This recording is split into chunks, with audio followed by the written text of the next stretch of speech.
Why was She Camp certain that the snow mane was a leftover picked up by Great Xia? The reason is simple, because the camps surrounding Redwood Ridge are all too weak. The only camp that can stably hunt and obtain cold beast flesh is the Rogel camp, which boasts 5 tunneler-level experts. As for the other camps, if they want cold beast flesh, they can either purchase it from Rogel camp with large amounts of wood, crystal fruits, or other scarce resources, or rely on luck. Luck, to put it plainly, means finding the corpses of cold beasts in the forest. Cold beasts prefer eating live creatures and usually stop eating once the opponent dies after defeating other cold beasts, so if you can come across them, there will definitely be gains. But how often does such an opportunity arise? Perhaps deep within Redwood Ridge, there are many cold beast corpses, but the problem is they don't dare to venture inside, and picking up corpses on the outskirts is rare. A once or twice a year event is considered very lucky. Moreover, having been neighbors for many years, they are very clear about Great Xia's capabilities as a fellow small camp. Generally speaking, the limited cold beast meat should definitely be provided to the members of the logging team first, and only the surplus would be given to the juniors. Therefore, there's no doubt that Snow Mane was definitely a leftover picked up by Great Xia. Summer Hong was unaware of She Camp's resentment. After driving the other party away that night and having Xia Chuan and Yuan Cheng each chop down a tree, the camp entered a relatively peaceful development period. As the 3 of them went out each night, the reserves of wood and crystal fruits in the camp increased rapidly, visibly to the naked eye. The crystal fruits increased from 7,000 caddies to 12,000 caddies. With 154 people in the camp, that's an average of 1 caddy per person per day. Even if they didn't go out, these crystal fruits would last for over 2 months. As for wood, it rose from 87 units to 210 units. Food and heating were secured. The vitality of the camp naturally began to recover slowly. Although at night they still had to seal the cave entrance, at least they no longer had to suffer from hunger and cold. But while others were happy, Xia Hong was well aware that the camp had only just resumed to the state it was before the logging team's accident. When Xia Ding was still around, the camp was never short of crystal fruits and wood. For a small camp like Great Xia, the most scarce resource is cold beast meat. Without cold beast meat, there's no way to train and become stronger. Maintaining the status quo would eventually lead to either being discovered by cold beasts or found by a deceitful monster, repeating past events. Moreover, crystal fruits are not unlimited. The crystal fruits on the 3 ice trees have been picked clean, and when they will mature again is unknown. If the existing crystal fruits are exhausted and the 3 trees haven't borne fruit, they'll have to go hungry again, and without the only food source of crystal fruits, starvation is possible. Redwood Ridge certainly has more than those 3 ice trees. Xia Hong believes there are definitely larger ice trees with more fruit deep in the forest, but the problem is he doesn't dare to venture inside at all. So the crux of the problem is still the cold beast meat. The 30 caddies of cold beast meat from Yue Feng and his group of 5 are already used up. All 5 have made significant progress, but it's still a long way from breaking through to the logging realm. Xia Hong himself has also used up his 100 caddies of cold beast meat. Although his strength has increased considerably, he is still far from the tunneler level.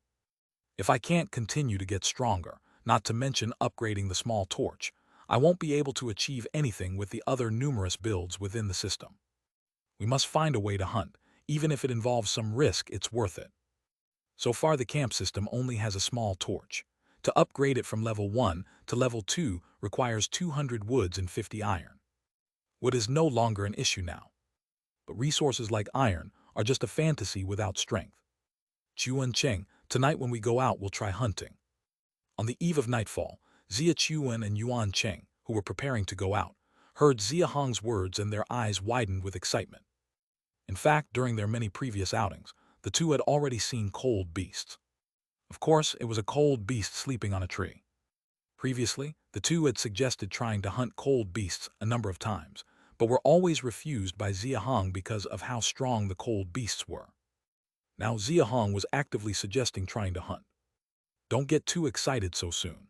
As I've told you, cold beasts are strong, so this time it's just an attempt, and like before, you have to listen to me outside. Great Xia currently only has you 2 as logging realm combat strength, and I don't want anything to happen to you 2, understood? Both of them, hearing Xia Hong's serious tone, quickly nodded heavily. After instructing the two again, Xia Hong took out two small torches from behind and gave them one each. Their eyes lit up as soon as they received the torches, quietly understanding something. "Leader, you mean to use the torches like before, attracting cold beasts and letting them kill each other so we can reap the benefits, right?" The function of the small torch had already been explained to the two by Xia Hong. Xia Chuan and Yuan Cheng's quick reaction was within Xia Hong's expectations. Yes, that's why it's just an attempt, all relying on luck. Xia Hong felt somewhat helpless. Using small torches to attract cold beasts was indeed a bit of a waste. The small torches, like the small fire, were meant to deter and harm deceitful monsters. To put it simply, small torches should be considered advanced items, as evident from the cold beast's obsession with them. However, the current strength of Great Xia Camp is too weak to even think about engaging with deceitful monsters, so they can only use them to lure cold beasts. Moreover, even if they lured one cold beast, it wouldn't be enough. They need to lure two, and they have to fight to the death. The fighting has to end with one falling down, or severely injuring one. Only then might they be able to harvest their prey. Such hunting conditions are too harsh, making it inherently inefficient. But this was the only method Xia Hong could think of at the moment. It's a last resort plan.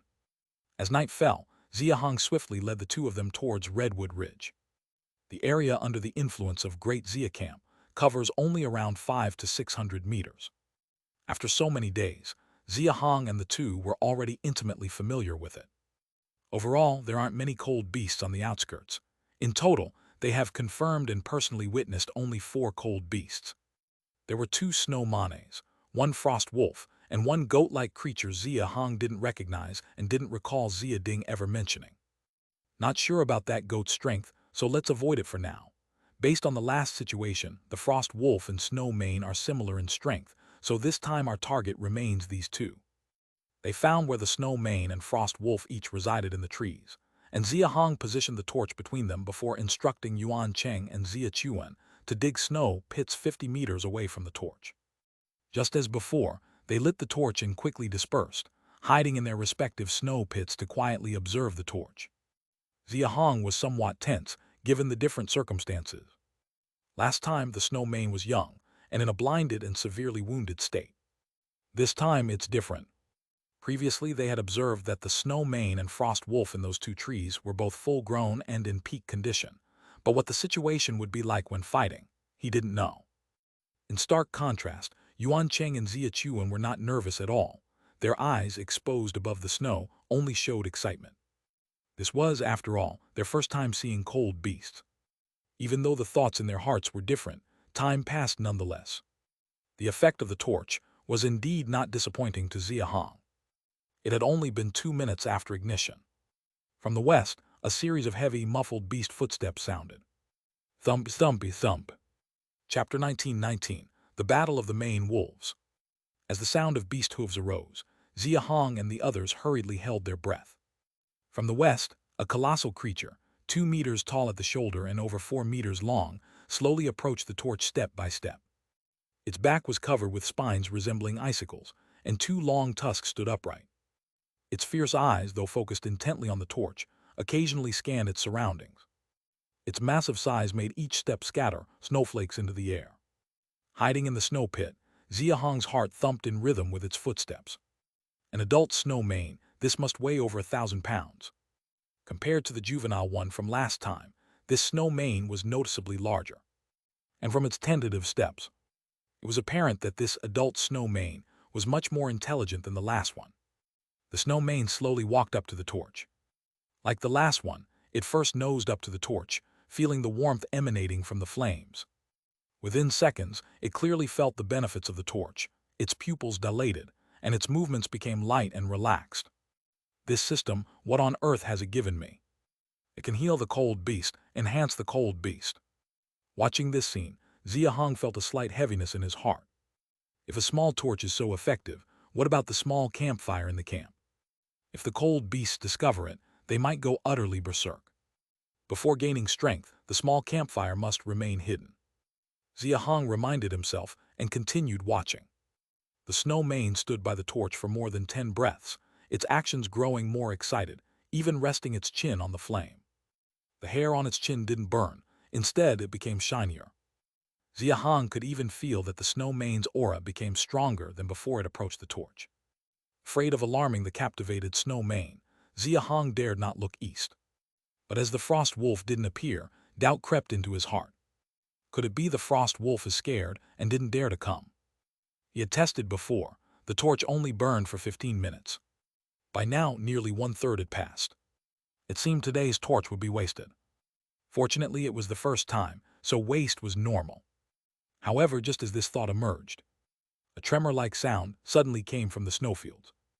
Xia Hong turned his eyes eastwards but found nothing. Yet the disturbance in the snow was real. What was happening? By the torch, the snow mane also sensed the vibration, its gaze turning ferocious, the expression shifting from enjoyment to fury. It stared intensely in the direction of the disturbance, its pupils slowly reddening, and the high-standing tusks exuded brutality. The air was suddenly pierced by a sharp sound of a spike. Suddenly, a ring of spines sprouted from beneath the snow mane, rising rapidly from the snow, aimed directly at the snow mane's vulnerable abdomen. No matter how clever, the snow mane never expected spines to emerge from beneath its feet. Despite its swift, evasive movement to the side, a meter-long wound was still cut across its abdomen. As the spikes fully extended out of the snow, their owner revealed its true form. Xia Hong recognized the familiar cold beast, his expression turning rigid. It was not any special cold beast, but the very frost wolf he had seen before. Of course, it was an adult. The spikes that had just attacked the snow mane emerged from the collar of spines around the frost wolf's neck. This frost wolf not only knew how to burrow under the snow, but also approached silently, launching a surprise attack. While Xia Hong marveled at the frost wolf's intelligence, the wounded snow mane also sprang into action. Hiss! Green blood oozed from its abdomen, and the snow mane steadied itself, roaring furiously towards the source of the spikes. The sharp cry pierced the night, shattering many icicles on the surrounding trees. Its eyes burned with hatred, fixated on the frost wolf, its hind legs stamped down, and it charged with all its might, nearly reaching in an instant. The frost wolf clearly recognized the snow mane's rage and was unwilling to meet it head-on, retreating back into the snow and sprinting towards the torch that had flown away. What a clever move, missing a strike, and it immediately grasped the core conflict. Xia Hong could see it clearly. The frost wolf planned to snatch the torch and run. It wasn't just him who realized this. The snow mane in its fury also noticed. More than its abdominal wound, the snow mane seemed to value the torch more. Without hesitation, it quickly changed course, bowing its head deeply and charging towards the torch. At first, Xia Hong thought it was bowing to gather strength. But he soon realized it wasn't so. The snow mane's tusks plowed into the snow as it thundered forward, and the snow on the ground was completely upheaved. As it charged through, its limbs intentionally churned, tossing snow aside, revealing the ground beneath. This was deliberately preventing the frost wolf from burrowing through the snow. Before the frost wolf could reach the torch, the snow mane's tusks flicked it out of the snow. The frost wolf wasn't very large, but the massive force stopped it halfway, slamming it into a red frost tree behind. Even so, the frost wolf quickly stood up, its blood-red eyes fixed on the snow mane, bearing thin fangs as its ferocity surged to the peak, its hind legs suddenly propelling it towards the snow mane in a fierce lunge. The snow mane was least afraid of a brute force collision. Facing the lunge, it didn't dodge but charged forward head-on. However, the frost wolf's lunge was a feint. As it neared the snow mane, it abruptly dropped its body low, dodging past the snow mane, and sunk its fangs into its back left leg. Hiss! The frost wolf had considerable bite strength. The snow mane cried out sharply in pain, trying to bite the frost wolf in turn. Failing once, it switched to trying to shove the frost wolf away. But the frost wolf, having gained an advantage, wouldn't let go easily. Using its agile body to dodge constantly while maintaining its grip, within a short time, it had the snow mane's back left leg bleeding profusely. As it made tearing motions, the white bones within became faintly visible. The snow mane, increasingly pained, realizing it couldn't shove the wolf off, rolled to the side. Then, with a frenzy of thrashing, its 1,000-pound body and inherent horrific strength, spurred by a will to survive, soon had the frost wolf battered and bleeding from nose and mouth. Even so, it held on steadfastly, refusing to let go. The snow mane's battering continued for over hundreds of times and persisted. Yet the frost wolf didn't release its grip. Whether due to blood loss or exhaustion, the snow mane's thrashing frequency dropped and its strength waned, until its back left leg was torn from the shank up to the hip, nearly revealing the entire leg bone. The snow mane finally collapsed. By this point, the area for dozens of meters around was in shambles. Even Xia Hong, 50 meters away, felt the impact on the snow covering the ground. If not for previously digging the snow pit far enough, the three might have been shaken out. Though shocked, Xia Hong managed to keep his composure, seeing it was his second encounter. Beside him, Xia Chuan and Yuan Cheng were wide-eyed with astonishment, staring blankly, their eyes in the snow filled with amazement and horror. They originally thought that after breaking through the logging realm, they wouldn't say they could hunt cold beasts, but at least self-protection should be assured. Now they realized just how terribly wrong they were. And then what happened next further astounded them beyond belief. Chapter 2020 got it. Having seen the snow mane feign death once before, Xia Hong naturally wouldn't be careless. Pretending to be dead is not a simple matter. Even in the past life, it was almost impossible for ordinary people to convincingly feign death. Simply closing your eyes and lying on the ground isn't feigning death, that's acting. To truly feign death, there are generally 3 steps. First, you need to stop breathing and your body can't move. This is fundamental. Second, you must be able to control your internal organs. Although a person is motionless, their blood vessels and pulse are still active. By controlling the internal organs, you can stop the heart from pumping, halt stomach and bowel activity, and pause the pulse throughout the body. The final step is breath holding. This breath holding doesn't refer to stopping breathing, but to cease emitting any breath. After normal creatures die, their bodies quickly decay, producing a very unpleasant odor commonly referred to as corpse qi. It's naturally impossible to emit corpse qi while feigning death, but at least you should be able to seal your living scent, confusing the opponent. Xia Hong hadn't observed snow mane up close, but judging from the cunning and caution of frost wolves, being able to trick them suggests that snow mane, as a kind of cold beast, must have a strong talent in feigning death. Last time, weren't the people at Deshi Camp cautious? Humans in the logging realm always strive for extreme survival. If they could be tricked by ordinary feigning techniques, they'd have died countless times over. Just as Xia Hong suspected, the snow mane was indeed feigning death.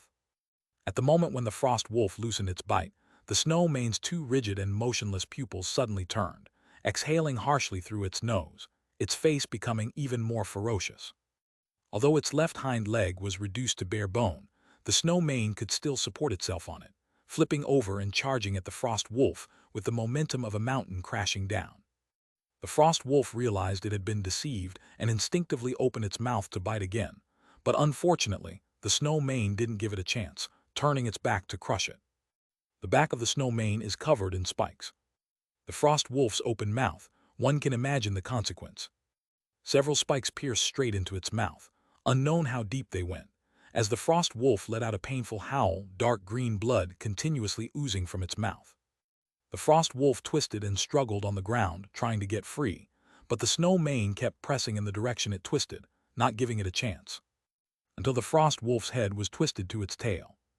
Having a large body size certainly has its advantages, but in life-and-death combat, any factor can become the key to determining victory or defeat. The snow mane's large body size meant it only needed half its body to pin the frost wolf, and when the frost wolf twisted to its tail, its head finally had a chance to catch a breath. The frost wolf suddenly twisted its head, biting down on the part of the snow mane's tail under its abdomen, where the left hind leg had already been torn nearly apart. This solid bite left the snow mane instantly sapped of strength. The frost wolf quickly scrambled out from under its body, then with a swift step darted into the depths of the dense forest. It actually ran without looking back. The ultimate victor of this battle was the adult snow mane. Last time the frost wolf won, this time it was the snow mane who triumphed. It seems that, as low-level cold beasts, there's not much power disparity between snow mane and frost wolf, only differences in combat approaches. The snow mane has a large body, strong charging power, and excellent feigning death skills. Whereas the frost wolf is adept at using terrain to its advantage, like surprise attacks, and is quick and agile. Most critically, It knows when to run if it can't win. Xia Hong watched as the frost wolf completely disappeared into the dense forest, then shifted his gaze to the limping snow mane heading towards the small torch, a trace of hesitation in his eyes. But the hesitation only lasted a moment. Xia Hong quickly glanced around, pointing to two of the trees, and spoke to Yuan Cheng and Xia Chuan. See those two trees?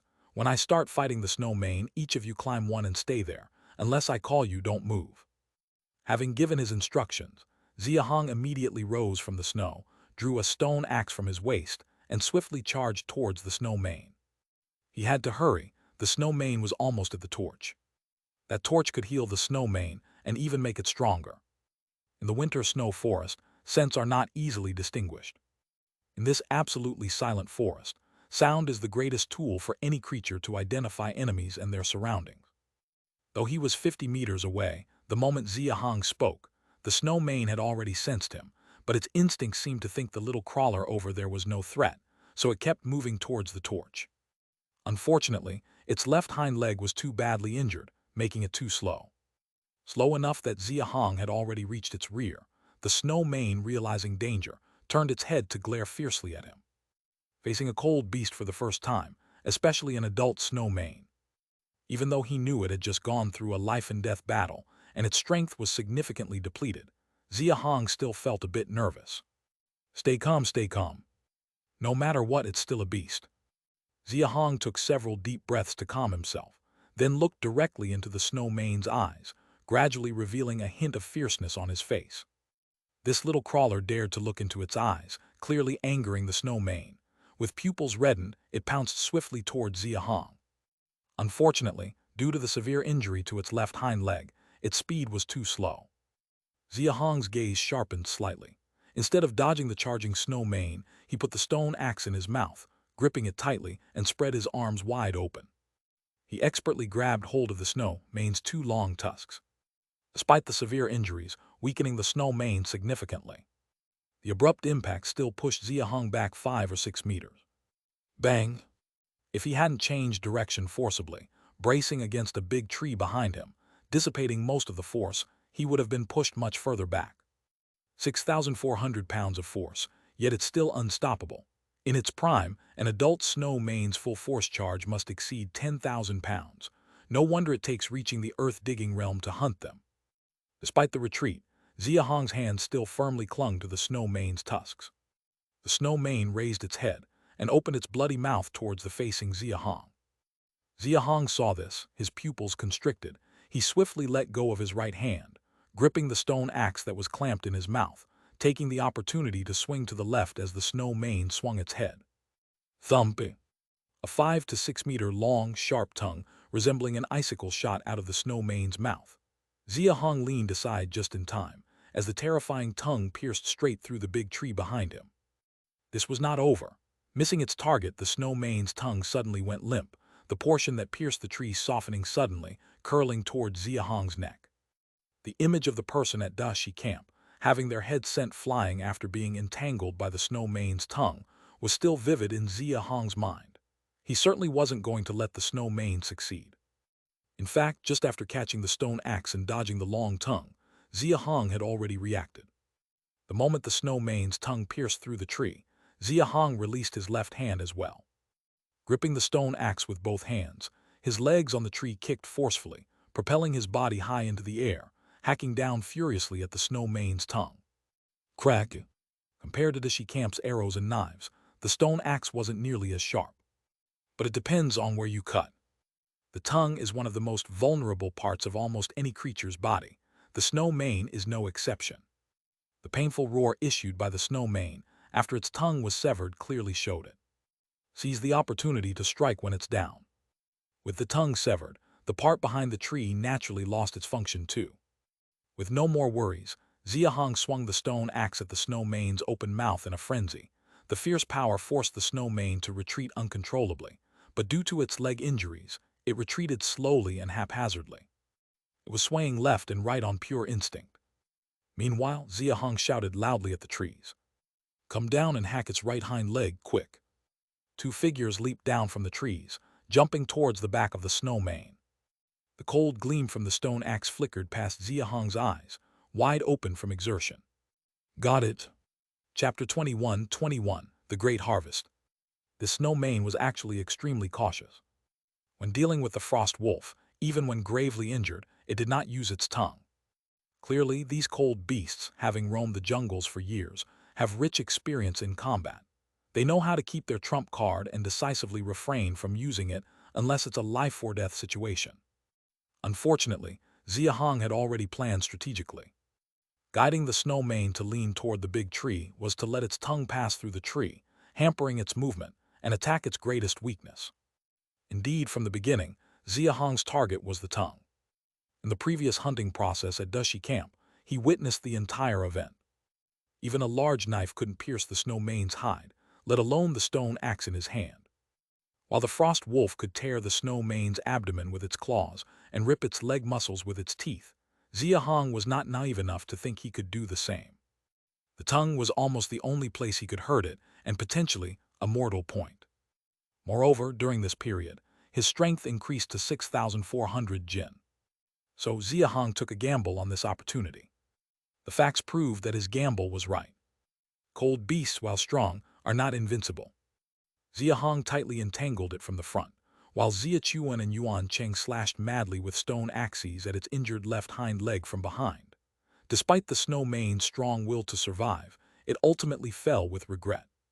The massive creature weighing over 1,000 jin collapsed with a crash, leaving Xia Hong and the other two almost exhausted. Yet all three faces showed a spontaneous sense of joy and relief.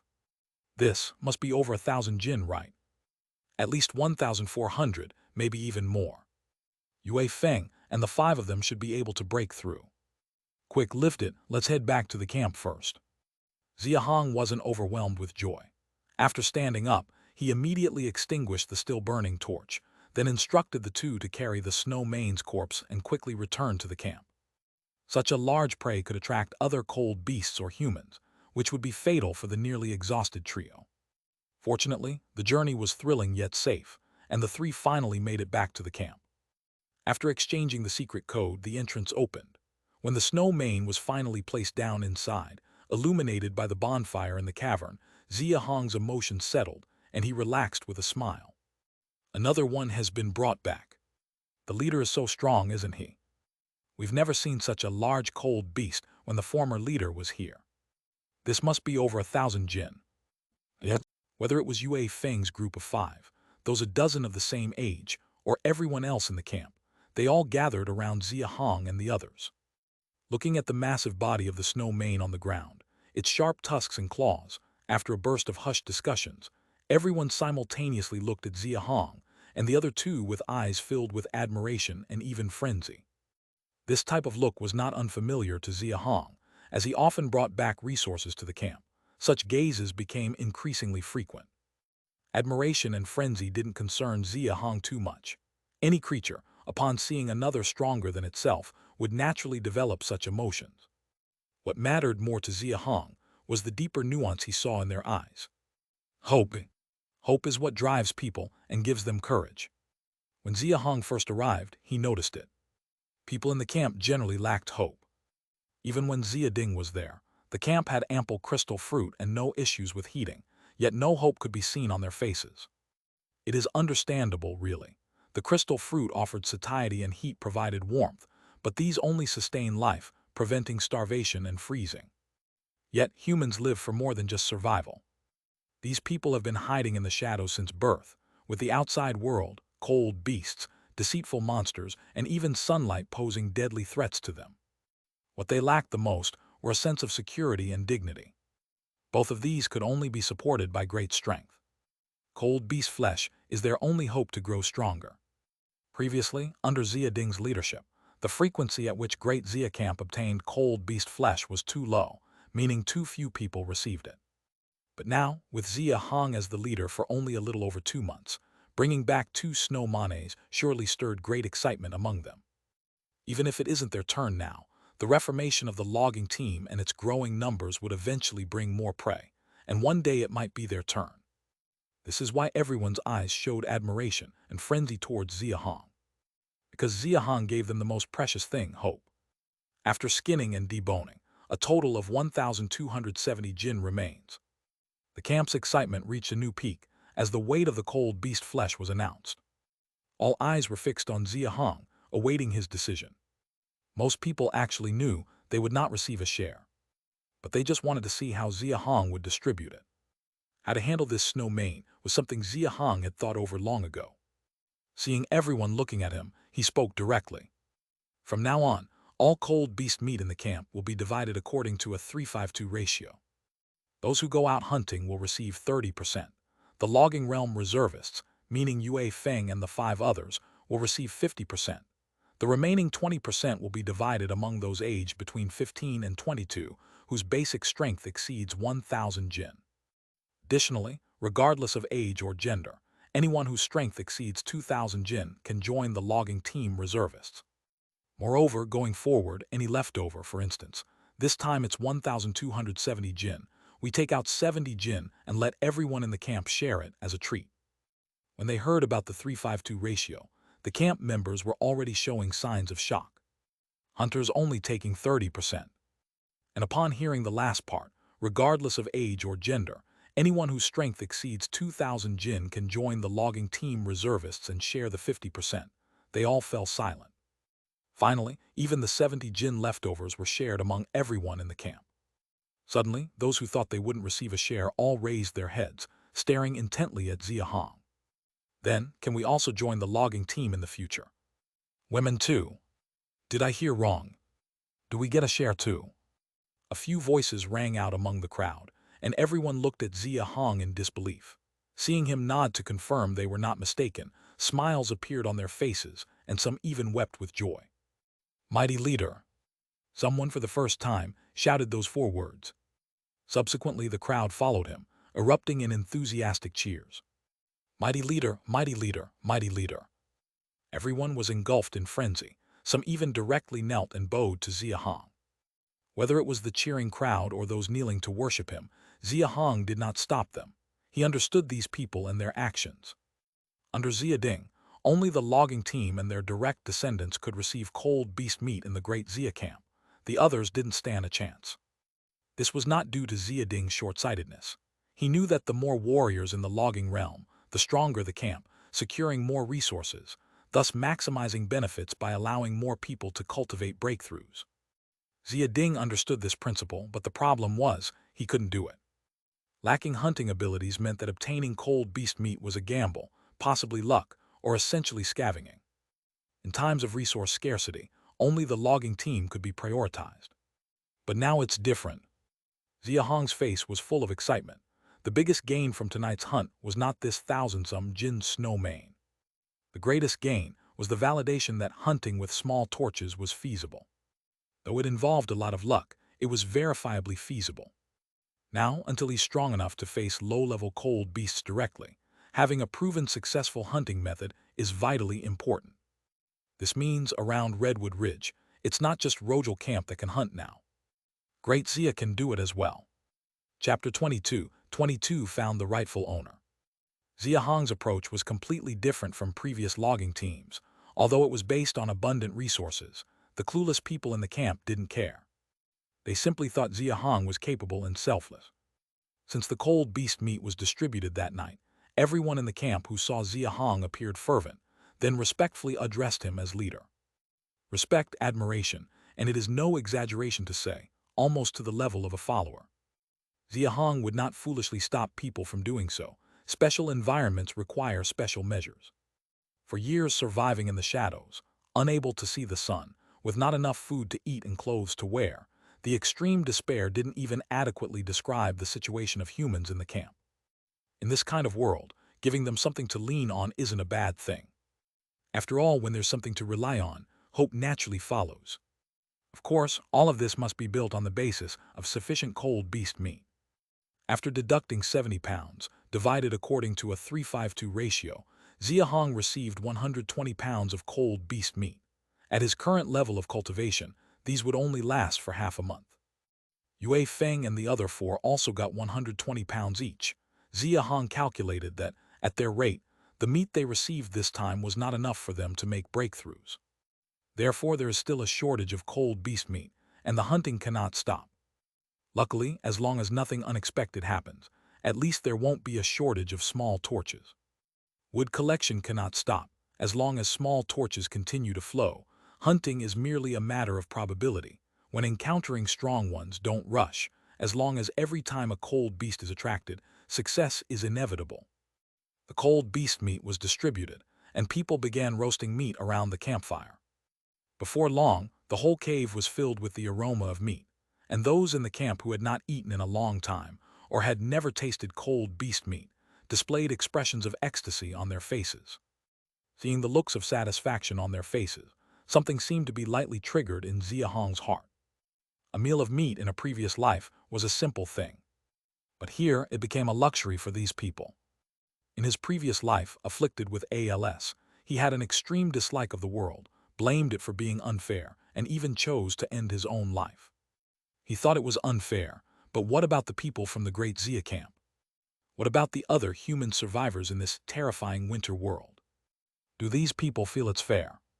Who could those living in the shadows blame? Perhaps I am here to do something for them. Meanwhile, at the Great Xia camp, while everyone was celebrating, on the outskirts of Redwood Ridge, Xi, with a 12-member team from the Dashi logging camp, searched several circles around the Great Xia's territory with an increasingly grim expression. 3 consecutive days and not even a single hair to be found. Is old Ding and his people no longer coming out to look for food? Xidong was impatient, frustrated by their fruitless search over several rounds. Nearby, Wang Ming, holding a broadsword, also frowned. However, after glancing towards the east side of Redwood Ridge, he turned and spoke to Xi. "Big brother, how about we head over the slope?" As soon as Wang Ming's words came out, everyone fell silent. Even Xi didn't respond immediately and remained silent. For camps as small as theirs, a common unspoken rule was to maintain secrecy among each other. Human nature in the face of resource scarcity is terrifying. Initially, there were dozens of camps around Redwood Ridge. When food was plentiful, there was no issue. But once crystal fruits and other food became unavailable, when they reached a dead end, people became potential food. Moreover, at night only those in the logging realm have the freedom to roam, and a person from this realm venturing into another camp could easily arouse suspicion. Thus, the weaker the camp, the more they kept hidden from each other. Of course, due to Dashi and Great Xia being neighbors, they had a general idea of each other's locations, even if they tried to remain hidden. However, if they did find the Great Xia camp, as Wang Ming suggested, it would stir up great animosity between them. It could even escalate into a never-ending struggle, unintentionally. No need, old Ding helped us before, and I don't intend to do anything drastic to him. Just teach them a lesson so they won't have any more sneaky ideas in the future. Xi shook his head, dismissing Wang Ming's suggestion. As small camps, despite competition, they were essentially just people trying to survive in humility. The fact that the snow mane was taken by the Great Xia angered him, of course. But to be fair, they hadn't directly harmed them. Besides, when they lacked manpower in their hunts, Xia Ding once helped them. Making a scene was unnecessary. "Hey, someone over there, is that old Ding?" While deep in thought, Xidong suddenly pointed to the inner forest. Xi and the others looked in that direction.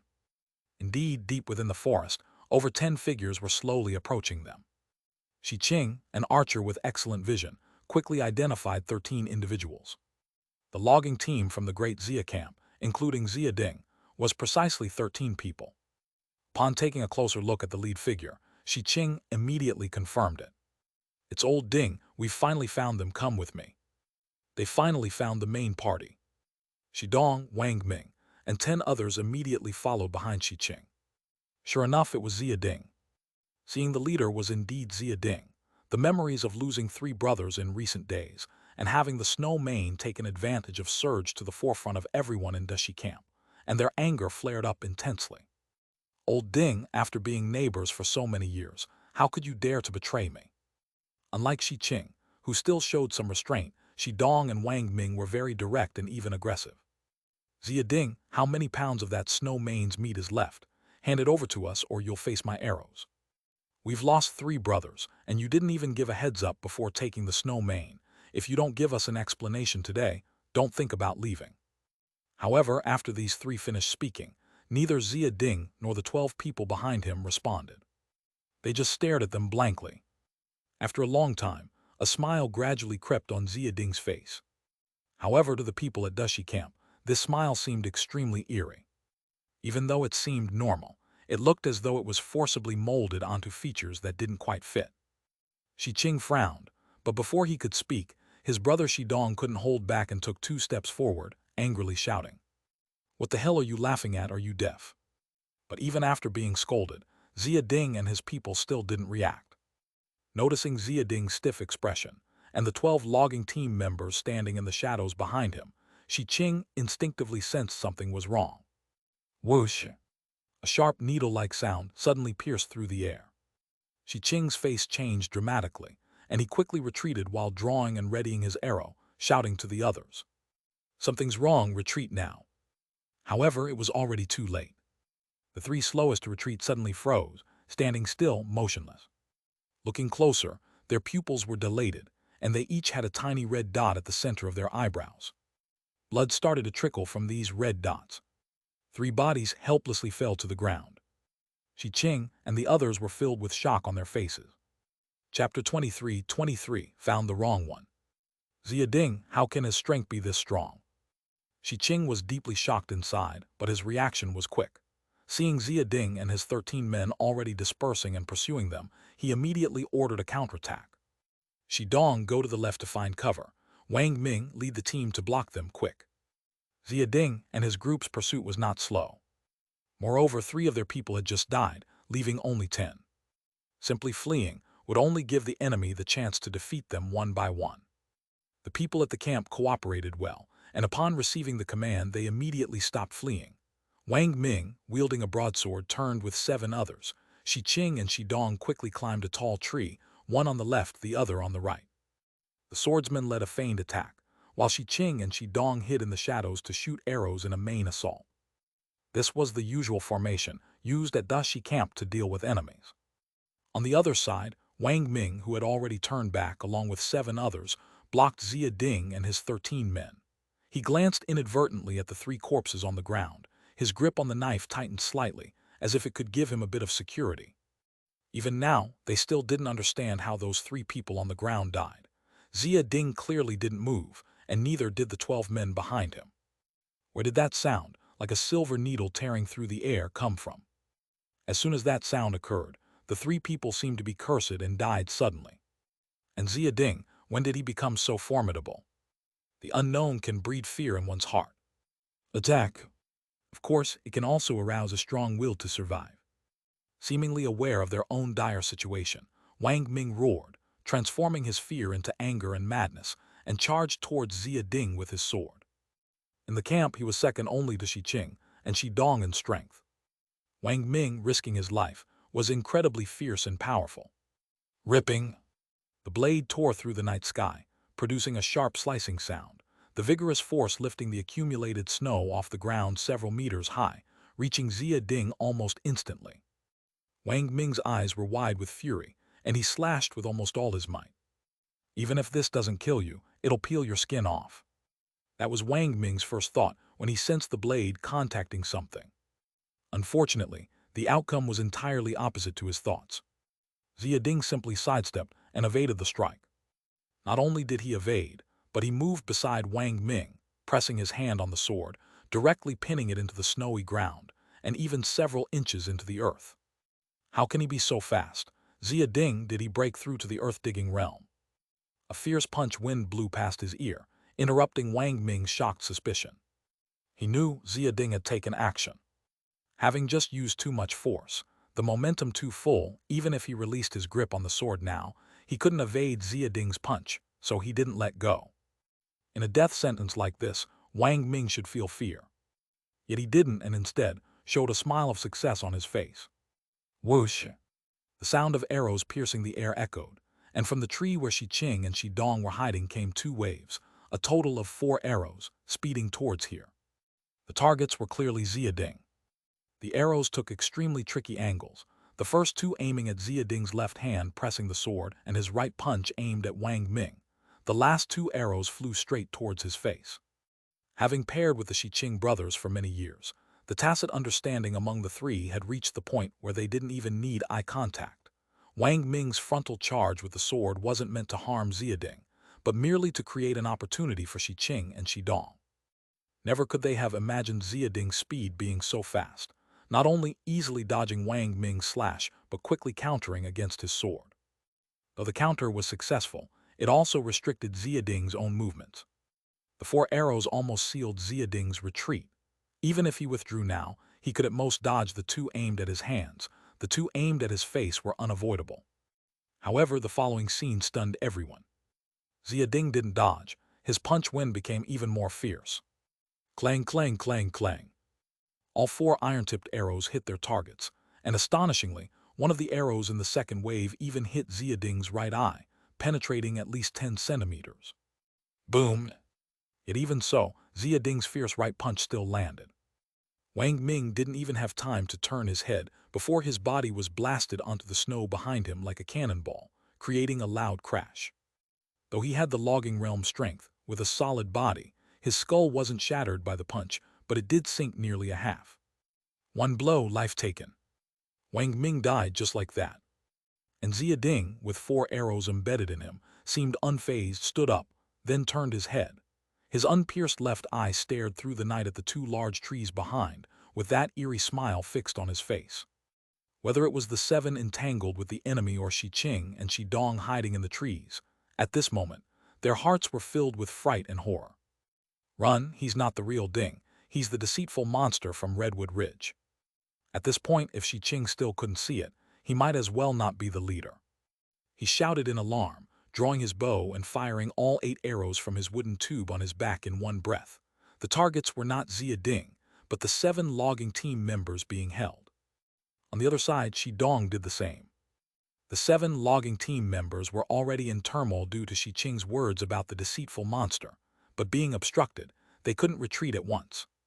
Now with over 10 arrows assisting them, the 7 thought they could retreat safely, and they seized the chance while the arrows flew towards the enemy, turning to flee. However, just like Wang Ming's earlier fate, the great Xia logging team members did not evade the arrows. They allowed the arrows to hit their bodies, relentlessly continuing to pursue. Several were knocked down by the powerful impact of arrows hitting their chests, and those hit in just the limbs moved slower. The 2 slowest among the 7 were instantly caught. Don't even mention resistance.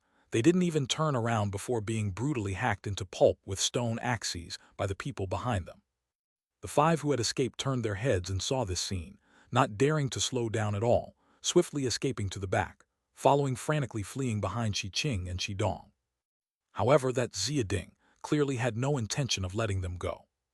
13 people, each with arrows pierced in various parts of their bodies, pursued swiftly from behind, led by Xiading, with an arrow in his right eye bobbing up and down as he ran, creating a truly chilling image.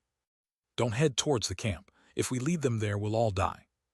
Even while fleeing chaotically, Xiqing wasn't entirely muddled, deliberately leading Xidong and the other 5 in the opposite direction from their camp. Whoosh!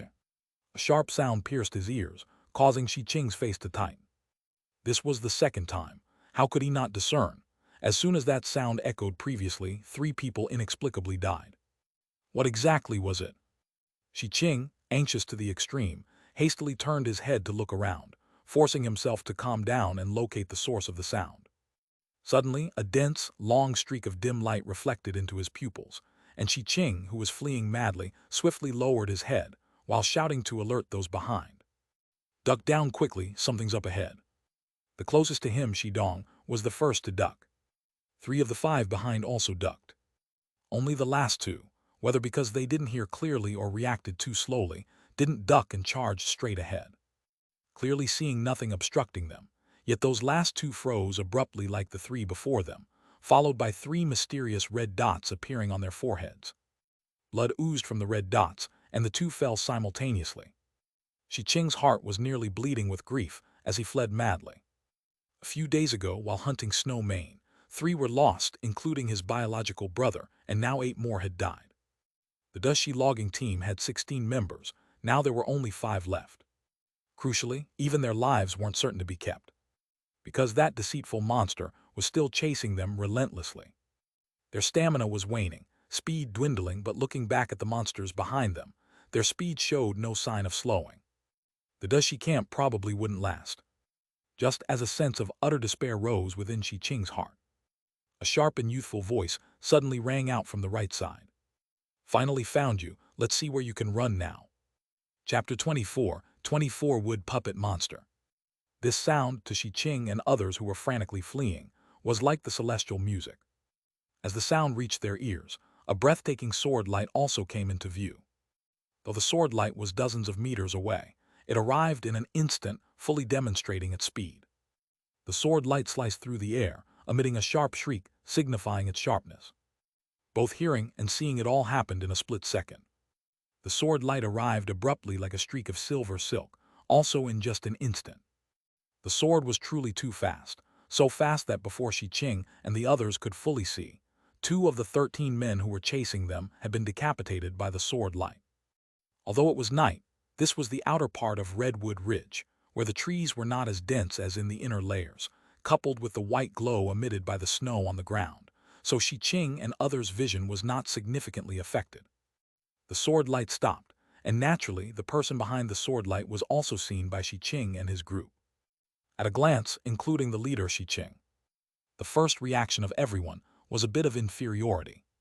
He was a youth appearing only in his early 20s, wearing a brown fur beast skin coat. Around his neck was a smooth white fur neck warmer, evidently made from the tail of a cold beast. On his feet were a pair of glossy black beast skin boots. The inferiority felt by Shi Qing and the others was not without reason. The 5 of them were wearing just beast skin skirts, and even those were the kind full of holes, shabby beast skin skirts. However, even such beast skin skirts, among the more than 300 people in Dashi camp, fewer than 50 could wear them. The vast majority of others wore dry leaf clothes. The so-called dry leaf clothes were clothes pieced together from larger leaves collected and sun-dried. Of course, it wasn't just Dashi camp. Around Redwood Ridge, aside from the slightly better-off Rojal camp, other camps were in this situation. No way around it. A complete piece of beast skin inherently represented proof of strength. Even Rojal camp couldn't guarantee that they wouldn't damage the pelts of prey during hunts, let alone these smaller camps. So the complete set of clothing the youth was wearing at this moment was enough to make these people feel ashamed. Not to mention, the shiny silver longsword in his hand had wiped out 2 deceitful monsters in an instant. Amidst the astonishment and suspicion, the youth moved again. His swordplay was like a dance. In an instant, amidst sparks, the cold edge sliced through the darkness and brought out 7 or 8 sword lights in the air, almost with the speed of cutting through melons and vegetables, beheading all 10 remaining deceitful monsters behind Xia Ding. Recalling their own scene of escaping in disarray from the deceitful monsters, and then looking at the youth leisurely slaying the monsters, such a stark contrast made the inferiority in the hearts of Shi Qing and the 5 grow even stronger. After beheading 10 people, the youth did not immediately attack Xia Ding. He only looked at him calmly and slowly said, "The things you've done." Swoosh. Before the youth finished speaking, that familiar sound suddenly rose again. Shi Qing's face changed dramatically, and he hurriedly shouted a warning. "Be careful, sir." However, his warning was a bit superfluous. Even before he spoke out, the youth had already turned to look behind him. His ears twitched slightly, quickly turning his gaze and locking onto the top of a large tree on the left side of the dense forest. In the tree, Li Hu and Luo Ming attacked together. As he shouted loudly, 2 figures swiftly came rushing from the right side, quickly heading towards the tree that his gaze was fixed on. At the same time, the youth no longer concerned himself with Xia Ding, and with a mighty push off the ground, rushed towards the tree. The speed of the 3 was incredibly fast. Shi Qing couldn't even have a clear look before the youth had already cut the tree in half. The entire upper half of the tree came crashing down with a roar. This scene caused the expressions on the faces of Shi Qing and his group to freeze instantly, especially when they discovered that inside the broken tree was a glint of gold. Their pupils trembled greatly, and they swallowed simultaneously. The toughest golden frost tree, chopped with 1 slash. They only ever chose red frost trees for logging. It's not that golden frost trees can't be chopped, they can. But the problem is, a golden frost tree would take them at least 10 continuous hours of chopping to fell. But what did they just see? The golden frost tree was cut down with a single slash. As they looked at the youth, their gazes instantly filled with reverence. And after the golden frost tree was felled, a shadowy figure leaped out like a ghost from its top, heading towards the inner layer of Redwood Ridge. But the youth and the other two reacted extremely quickly as well. The three swiftly formed a triangular formation, tightly enclosing the shadowy figure in the center. Think you can run? It's not easy to come across a low-tier craftsman deceitful monster. I can't let you escape just like that. Don't let your guard down. This is a wood puppet monster, and those I just killed were probably crafted by it using wood and corpses, and it might have other tricks up its sleeve, so be careful. Xi responded quickly, listening to the conversation and glancing at Xia Ding, who had been stiff and motionless since the shadowy figure appeared. He roughly understood now.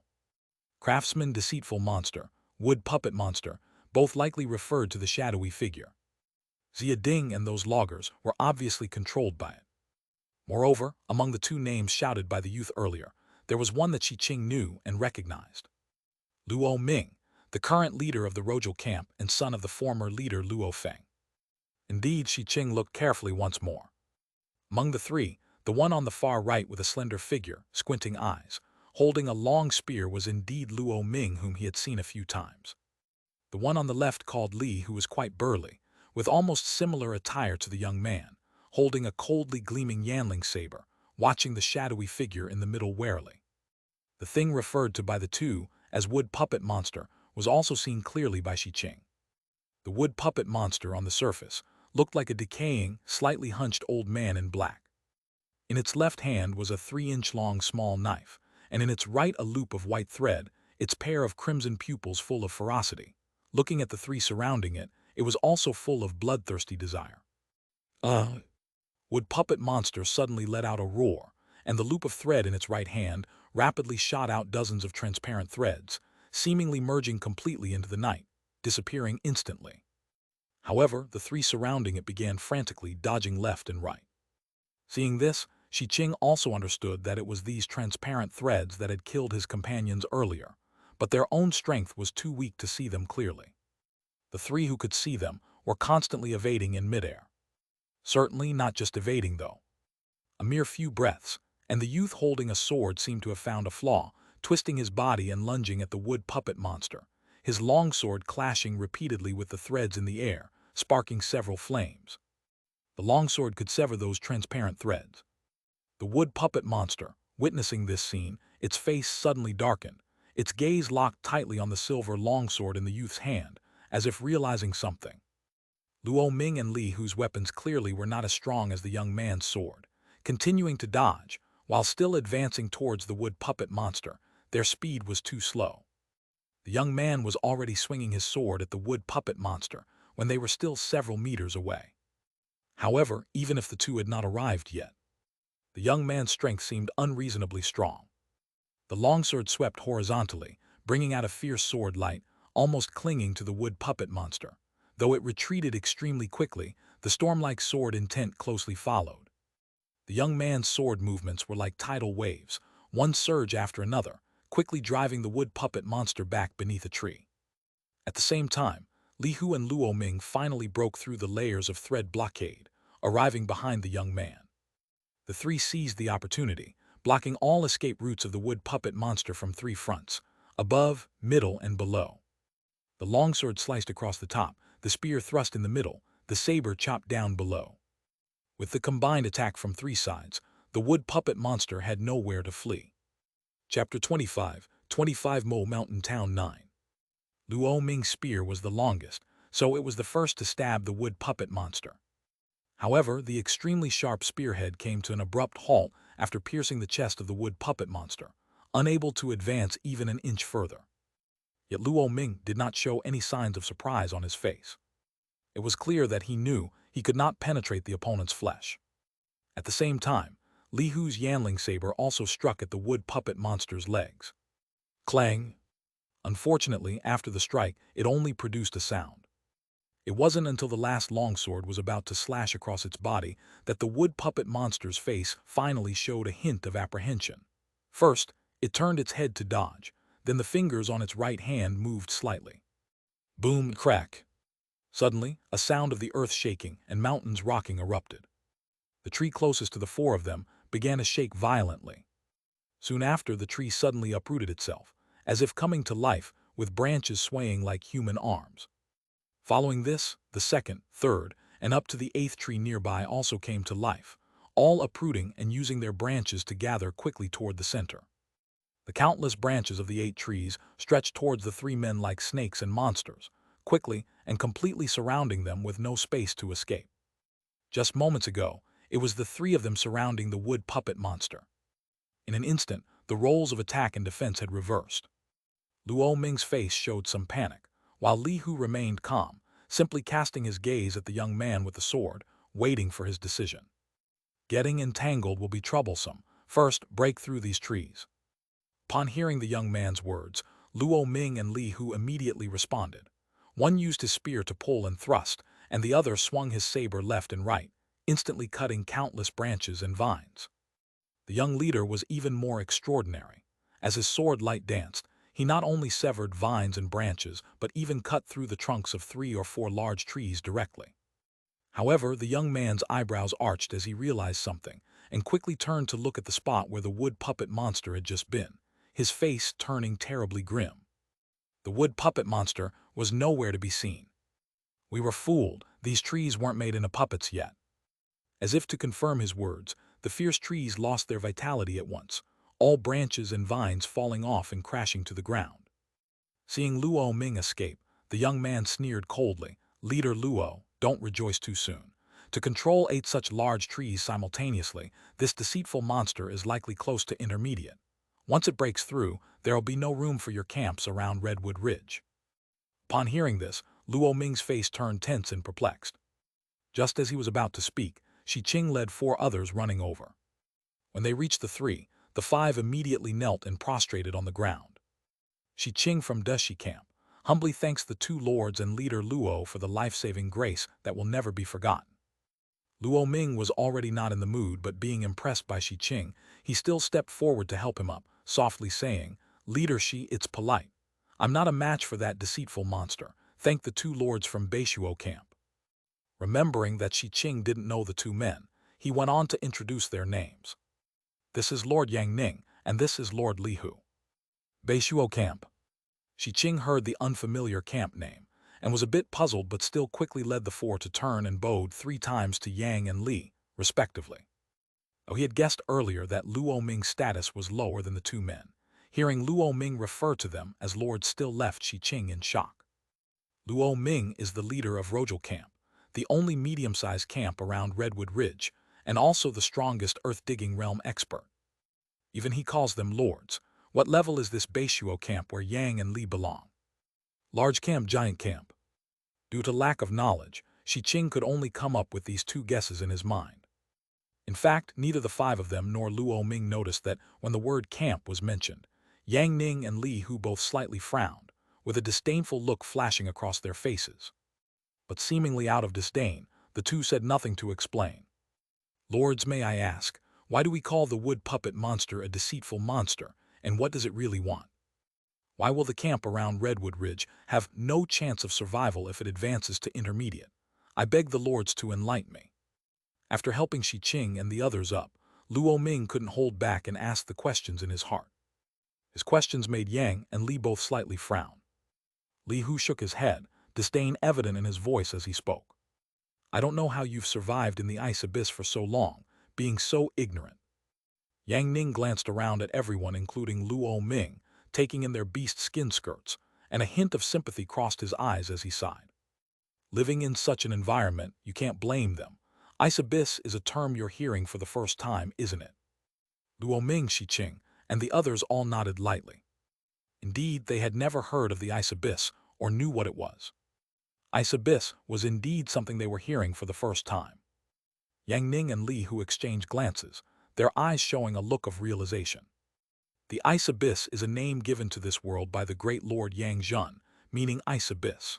This name has been universally accepted by all humans in the 9 towns at the southern foot of Mo Mountain, and henceforth you must all remember it. When mentioning Yang Zhen, both Yang Ning and Li Hu displayed immense respect, even reverence. To make 2 such powerful individuals show this demeanor, Luo Ming, Shi Qing, and the others felt not just shock, but also growing curiosity. "May I ask, what are the 9 towns of Mo Mountain that you two speak of?"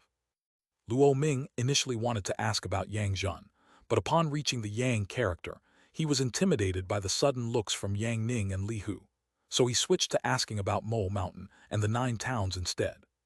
Failing to add the prefix of Great Lord and calling his name directly is a capital offense in the Ice Abyss. Considering your lowly ignorance, I will spare you this time, but should you dare repeat this, don't blame me for being ruthless. Neglecting the title of Great Lord and directly calling the name is a capital offense. Luo Ming shivered slightly, able to hear the murderous intent in Yang Ning's tone, and quickly bowed low. It was out of ignorance that Luo dared to speak rudely, and I asked the lords for their forgiveness. Yang Ning saw his apology and did not pursue the matter further, continuing. The Mo mountain range is the largest mountain range in the southern part of the Ice Abyss, stretching endlessly. As far as is known, all our human camps reside at its southern foot. As for the 9 towns. Saying this, Yang Ning paused, looked down at Luo Ming and smiled slightly. They refer to the 9 largest camps in this region, at the southern foot of Mo Mountain. 9 largest camps. Luo Ming, Xi Qing, and the others showed a trace of puzzlement on their faces. Eventually, Luo Ming tentatively asked, could those 9 be giant camps with a population exceeding 5,000? Hadiyahata. Luo Ming's question made Yang Ning and Li Hu burst into laughter. Their laughter was filled with contempt for Luo Ming's ignorance. This embarrassed Luo Ming, but he could only smile awkwardly on the side. Xi Qing, on the contrary, gave him a sympathetic look. Even though they were uncomfortable, they were still curious about the size of the 9 largest camps Yang Ning and Li Hu mentioned. After laughing, Li Hu explained, solving their doubts. The 9 towns at the southern foot of Mo Mountain each have a population of over 100,000. 100,000.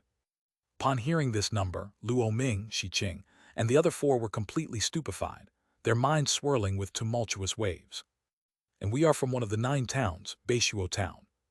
Seemingly satisfied with their reactions, Li Hu said this with his head held high, his face full of pride, and his tone exuding self-assurance.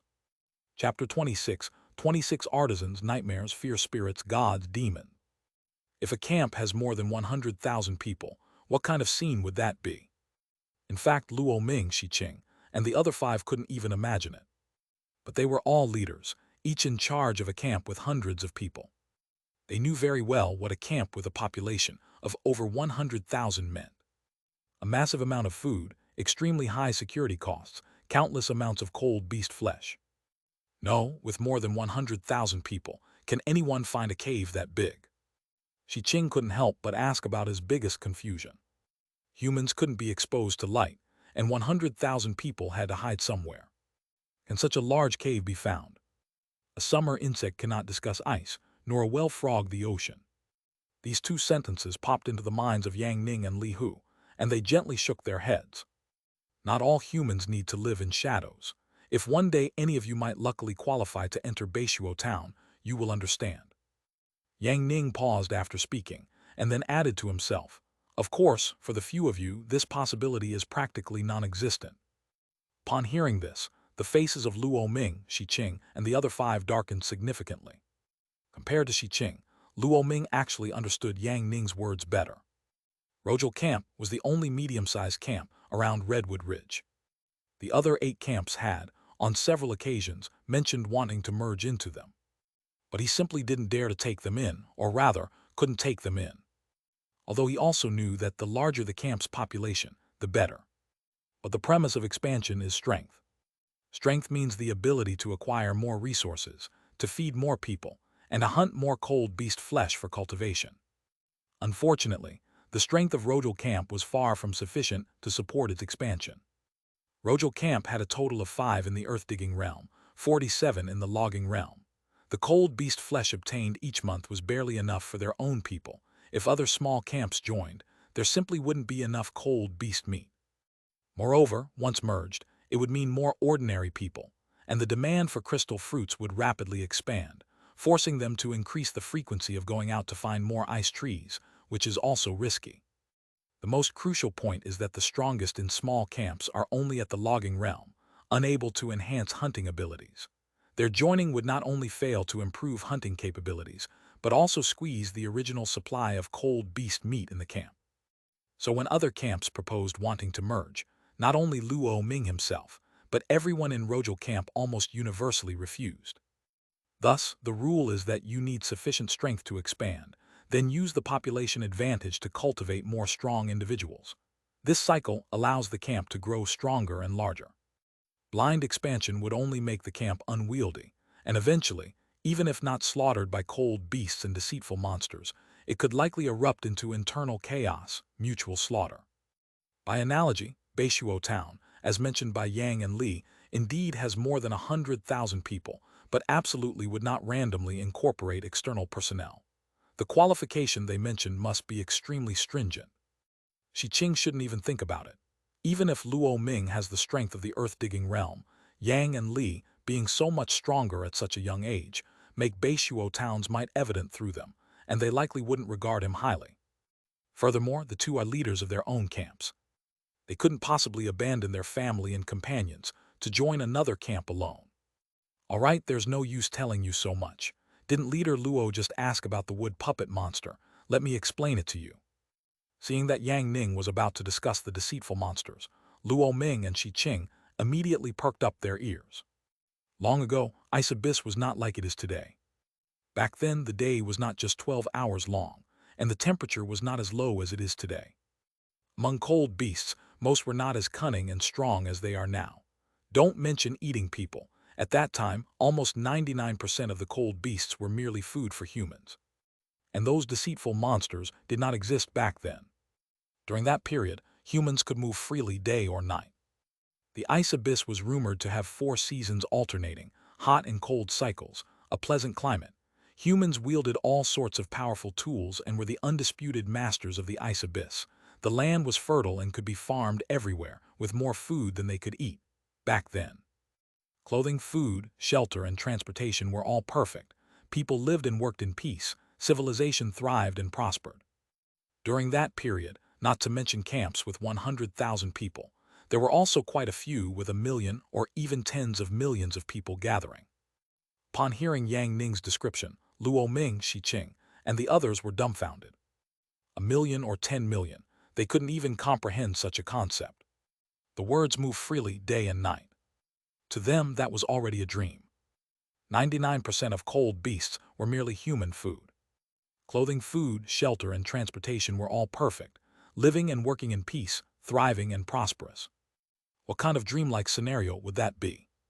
It's hard for people to imagine things in their minds they've never seen or experienced, but that doesn't stop them from longing for and pursuing something beautiful. The world described by Yang Ning, in the eyes of Luo Ming and Xiqing, was no different from the immortal palace or heaven. Corresponding to today's Ice Abyss world, we generally refer to that period as the Ancient Abyss era or the prehistoric civilization. No one knows what happened during the Ancient Abyss era, what the prehistoric civilization encountered, or how our world became like this today. One theory is that humanity angered the gods, and the Ancient Abyss was subjected to divine punishment. Others say it's because humans did too many things they shouldn't have, leading to the emergence of cold beasts and deceitful monsters, and eventually, both the climate and time changed, though the exact reason is unknown. But it's certain that after the Ancient Abyss era passed and civilization collapsed, deceitful monsters and cold beasts became nightmares for humans. Though this explanation was lengthy, Yang Ning spoke with great emotion.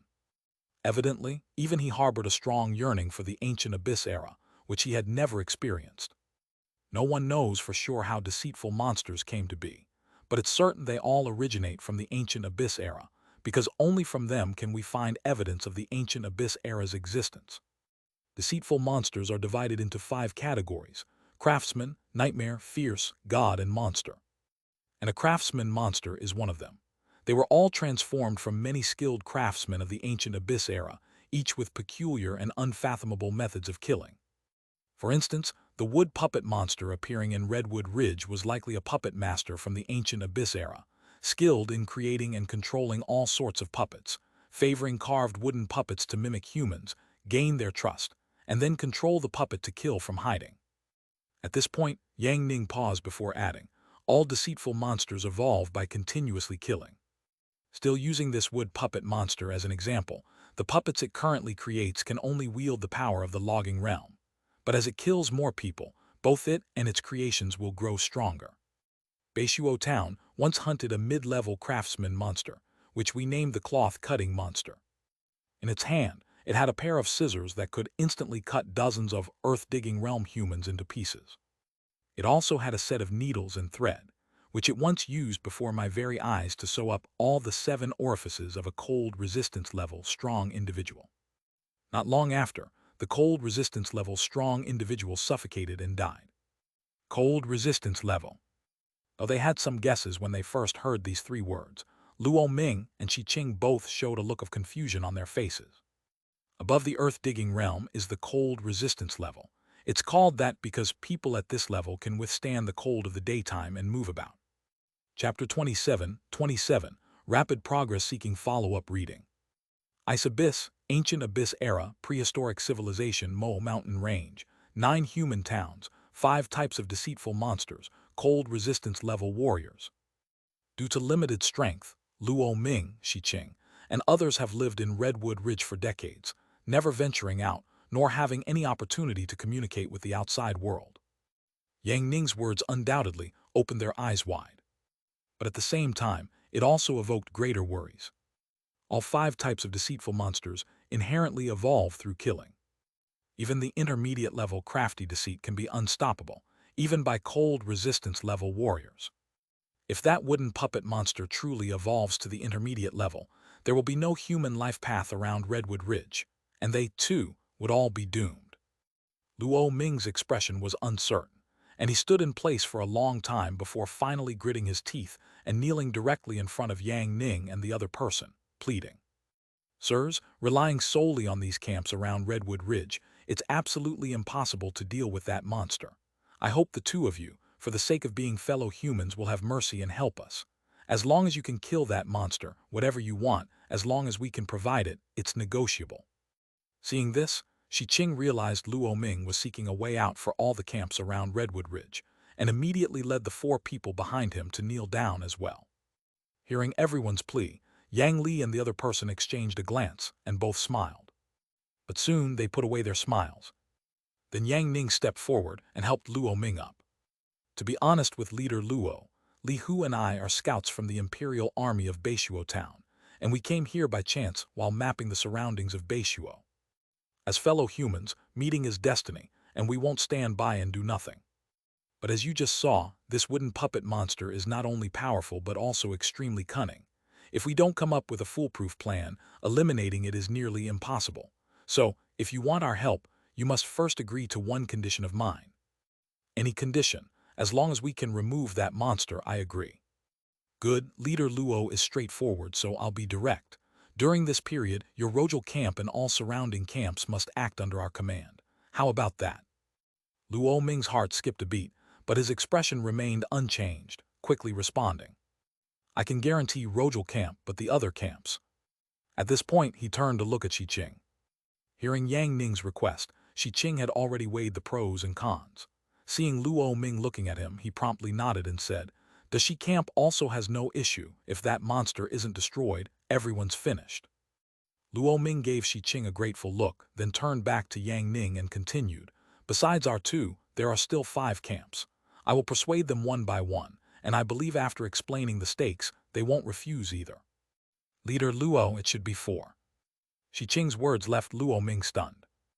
Originally, there were 9 camps around Redwood Ridge, but not long ago, 2, Iron Peak and Shenju's, were destroyed by that wooden puppet monster, leaving 7. Excluding their 2 camps means there should be 5 remaining. Qi Qing pointed to the corpses not far away. Seeing those bodies on the ground, Luo Ming immediately understood. It's 4. Great Xia must have also fallen victim to that monster. All members of the logging team from Daxia camp were made into puppets, and even Xia Ding couldn't escape, so it's almost certain it was obliterated.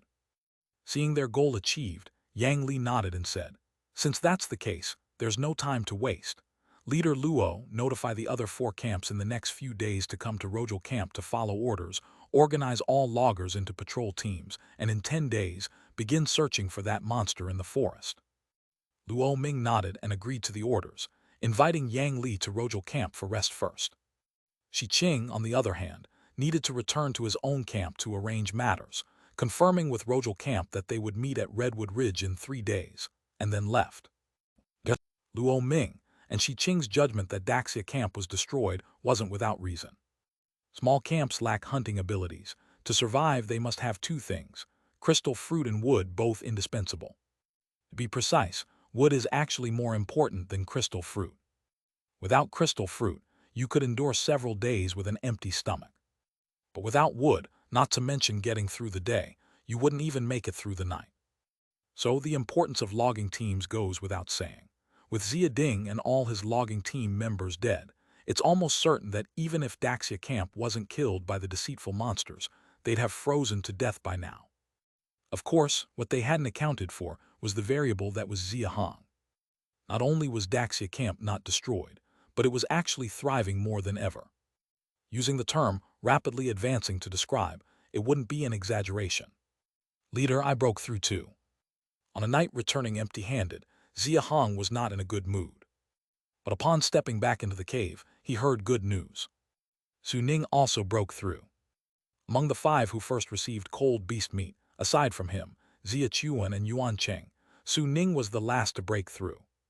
Seeing Su Ning's excited expression, Xia Hong patted his shoulder and smiled, saying, "At least you won't have a bitter face any longer. From tomorrow, you can go out with me." Yue Feng, Lin Kai, and others behind Xia Hong burst into laughter. Su Ning, embarrassed by their laughter, blushed. Among the 5 of them, Yue Feng was the first to break through, followed by Lin Kai, Qiu Peng, and Lu Yang. Seeing his peers already heading out with Xia Hong, bringing back a tree every night and occasionally some game, he was inevitably anxious, resulting in days spent with a bitter face, focusing solely on training. Leader, I'm embarrassed. Eating the cold beast meat, you risk your lives for every day. Unable to help out and unable to break through the logging realm, wasn't I just a freeloading burden? Luckily, I broke through now and can finally be of help. Upon hearing this, Xia Hong furrowed his brow slightly. Are you saying, apart from us 8 in the logging team, everyone else in the camp who hasn't broken through to the logging realm is a freeloading burden? This question left Su Ning dumbstruck. Xia Hong didn't wait for his answer, instead turning to Xia Chuan, Yuan Cheng, Yue Feng, and the others behind him, asking, "Do you all think this way?" Everyone could sense Xia Hong's displeasure, so they exchanged glances but remained silent, only using silence to answer the question. It wasn't just them thinking this way. Everyone in the camp thought this way. Ordinary people unable to break through to the logging realm, unable to go out, unable to acquire the slightest resource for the camp, yet constantly consuming the crystal fruit and wood they brought back. If not a burden, what are they? Even now, the cold beast meat they brought back was being distributed. Since Xia Hong's successful small torch hunts, where he repeated the tactic 4 times, catching 3 snow manes and 1 frost wolf, totaling nearly 5,000 pounds of cold beast blood and flesh. Yet Xia Hong still hasn't changed the camp's meat distribution rules, keeping it at the usual 3:5:2 ratio, which had already sparked complaints among them. Their silent discontent was deafening. Xia Hong understood their thoughts. He had planned to solve the issue soon, and now was the perfect opportunity, one he wasn't willing to miss. Chuan, a few days ago you mentioned to me that it was time to change the meat distribution rules. Now, tell us, how do you propose we distribute? Xia Chuan, Yuan Cheng, and the others, upon hearing this, realized Xia Hong might change the meat distribution rules, and their eyes lit up with anticipation. Chapter 28. 28 Just surviving is not enough, seeking followers. Brother. Xia Chuan hurriedly opened his mouth and accidentally called him brother again, earning a glare from Xia Hong, who quickly corrected himself. Leader, we unanimously believe that it should be like before, where 9/10 of the cold beast meat is distributed to those of us who hunt outside, and the remaining 1/10 to others. This way we quickly become stronger, and the prey will become more abundant. From the other side, Yuan Cheng couldn't help but speak up too. Additionally, the portion of crystal fruit, 2 per person each day, is too much. It should also revert to before, 1 per person each day is enough to sustain them. The 3 ice trees have not yet borne new fruits. At the current consumption rate, they'll only last a bit over a month. If the new batch hasn't grown by then, it'll be a big problem. In reality, everyone wanted to revert to the old system. Xia Hong had known it in his heart for a long time. Including himself, the camp currently has 8 people in the logging realm. It's not far from when Xia Ding was around. The logging team has been reassembled, so the old system should be reinstated. Not just Yuan Cheng and Yue Feng, even his brother Xia Chuan thought so. Xia Hong didn't answer immediately, but first looked around at everyone before slowly speaking. Let me ask you a question. What's your goal, the 7 of you? To survive. Xia Chuan was the first to answer. To survive, and to make sure my mother has enough to eat. To survive, and to make sure my younger brother survives too. To protect my sister and survive. Though the 7 gave different answers, the content was almost the same, essentially about survival and protecting loved ones. Since that's the case, then why do we go to such lengths every day, risking our lives to hunt, when we could just go out and find ice trees to pick crystal fruits? Xia Hong's question stunned everyone. Because you all know, only by becoming stronger can you survive, right? Everyone nodded. In that case, when I hunted the first snow mane, I shouldn't have shared it with you. If I had eaten all the cold beast blood and flesh myself, I could have quickly become stronger and continued to survive. Hearing these words, everyone's expression suddenly froze, then one by one they looked ashamed. My goal is to become stronger to survive, and it's the same for you, and even more so for them. As he said them, Xia Hong gestured to the other people gathered around the bonfire in the camp, and then continued. During this time, you've all been going out with me, and you should have noticed that the cold beasts are much stronger than us. So whether it's relying on me alone or on us 8, we cannot ensure our survival. Xia Hong paused, adding, even with 13, it wouldn't work, otherwise our father's group wouldn't have gotten into trouble, right? I share the cold beast meat with you because I know that to survive, relying on just one person's strength is far from enough, so I hope you break through quickly. This way, with more people in the logging realm, it will be safer when we go out. Logging, hunting, and the harvests will be greater too. Right now, I'm giving the main portion of the cold beast meat to the other young people in the camp, with the same intention as before, hoping the number of people in the logging realm in the camp increases, and the team becomes larger. After Xia Hong finished speaking, seeing everyone deep in thought, he sighed lightly. In reality, this is all a matter of interest allocation.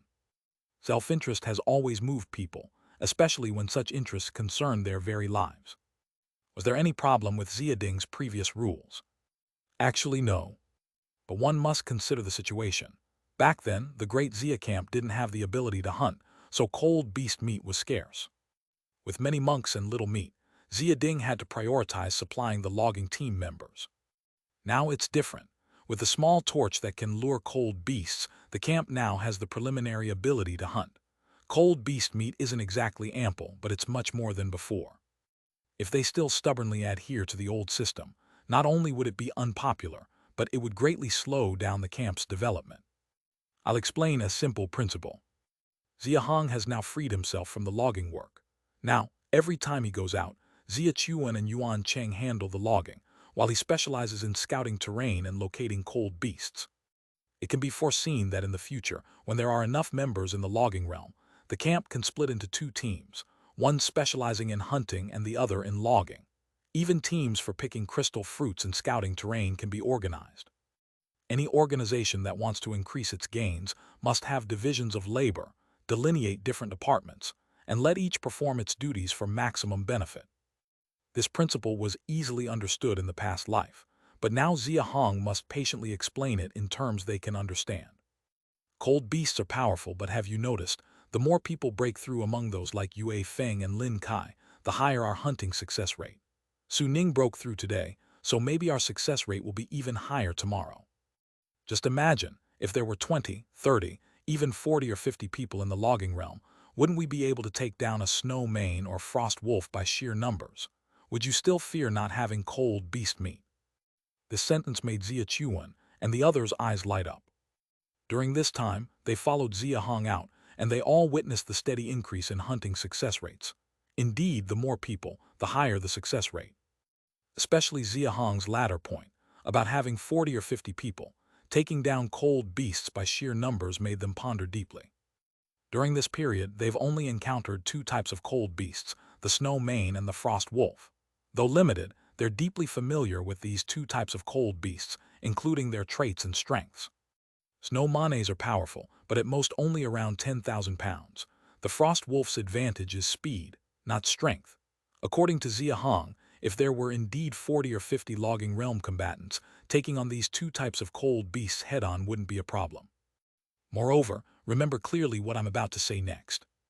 Xia Hong stood up, pointed towards those around the bonfire, and said solemnly, "You all just said you want to protect family members, be it brothers, sisters, or mothers, and that's good. However, I also hope you remember. The world outside is fraught with peril. None of us can guarantee that every outing, every hunt, we will survive. If one day, any one of us were to die unexpectedly, among those people would be your loved ones. By then, if someone suggests not giving them any cold beast meat, only allowing them one crystal fruit per day, would you want me to agree?" At the final inquiry, Xia Hong emphasized his words. This questioning was like a thunderclap, making the 7 people's bodies shudder. They suddenly realized how selfish and ignorant their thoughts had been. Especially Xia Chuan and Yuan Cheng, who had just proposed the change, hung their heads, faces full of shame. We are a whole, and as such, we cannot only think of ourselves. Cold beast meat is vital because it strengthens people, but if only a few become strong, as it was with the previous logging team, you all saw the end result. Against deceitful monsters, we were powerless, simply awaiting our slaughter. Therefore, we must enhance our overall strength. When the day comes that everyone in the camp is in the logging realm, will we still fear cold beasts? By then, even if deceitful monsters come, we'll have the strength to fight. Note that when I say whole, it also includes your loved ones. Xia Hong spoke these words with emotion. Hearing him, everyone gradually shifted from shame to determination, looking at Xia Hong with ever-growing conviction. Unbeknownst to them, many people around the bonfire had gathered to listen to Xia Hong's words, faces full of emotion. Our goal is just to survive, but merely surviving isn't enough. We need to live with dignity, with confidence. We're human, not some creatures hiding in the shadows. Those cold beasts, deceitful monsters they are. One day, I want them to kneel before me and before the great Xia camp, quaking in their boots. Chapter 29, New Rules. Xia Hong was never someone who would easily compromise. Just like in his previous life, in the late stage of ALS, when he sensed that he would soon lose all mobility and be completely incapacitated, he chose to end his life directly. If living meant having no dignity, then it was better to die with honor. But in this perilous world of cold winter, achieving this goal was extremely difficult. Hunger, cold, daylight, cold beast, deceitful monster. Any of these could take countless lives. Relying on oneself alone is impossible. Only by uniting and harnessing the power of more people can this goal be achieved in the quickest and best way. This was the most profound realization Xia Hong came to after crossing over. Xia Hong believed that, being human, everyone yearns for a dignified and respectful life. This is the most basic and essential need in the human heart, without exception. He was like this, and so were Xia Chuan, Yuan Cheng, Yue Feng, and others. The other people in the great Xia camp were also like this. And cold beast meat was the ticket to such a dignified life. Previously, when he couldn't distribute cold beast meat, every time Xia Hong returned, the camp was lifeless, except for those few who could cultivate with cold beast meat. The rest mostly lay stiffly by the fire. But ever since Xia Hong took out the cold beast meat to distribute, they changed. Almost everyone, after having enough to eat, would find opportunities to train, wanting to increase their strength, join the logging reserve team, and obtain some cold beast meat. The sudden burst of vitality from these people made Xia Hong realize that the hearts of everyone in the camp yearned for change. As long as given the chance, anyone could unleash tremendous energy. When countless individuals bursting with tremendous energy form a group and move toward the same goal, no difficulty can stand in their way. Many hands make light work is not just an empty word. The size of the camp, differentiated by the number of people, is clear evidence. All camps know that increasing the population is the way to become stronger. But limited by resources and strength, they couldn't do it. But now the great Xia camp, relying on the small torch's path, can do it. It was naturally impossible for Xia Hong to still stubbornly adhere to old rules. Letting go of personal gains and losses, sharing some cold beast meat would increase the camp's living strength, absorb more people, expand the camp's size, and this cycle would repeat, which is the best route for the camp's development. Xia Chuan, Yuan Chuan, and others weren't actually foolish, but limited by past knowledge and experience, their vision could be short-sighted. Moreover, since ancient times, interests have moved people's hearts. Letting go of personal gains and losses has never been an easy thing. Fortunately, with Xia Hong setting an example in front. At the beginning of Xia Ding and the logging team's hardships, Xia Hong shared the cold beast meat he brought back with them. So now, Xia Hong has the confidence to make them do the same. In fact, Xia Hong could completely dictate his will. He believed that if he forced it, whether it be Xia Chuan, Yuan Cheng, or Yue Feng and others, or even the rest of the camp, no one would oppose him. With his current influence, he could definitely do it.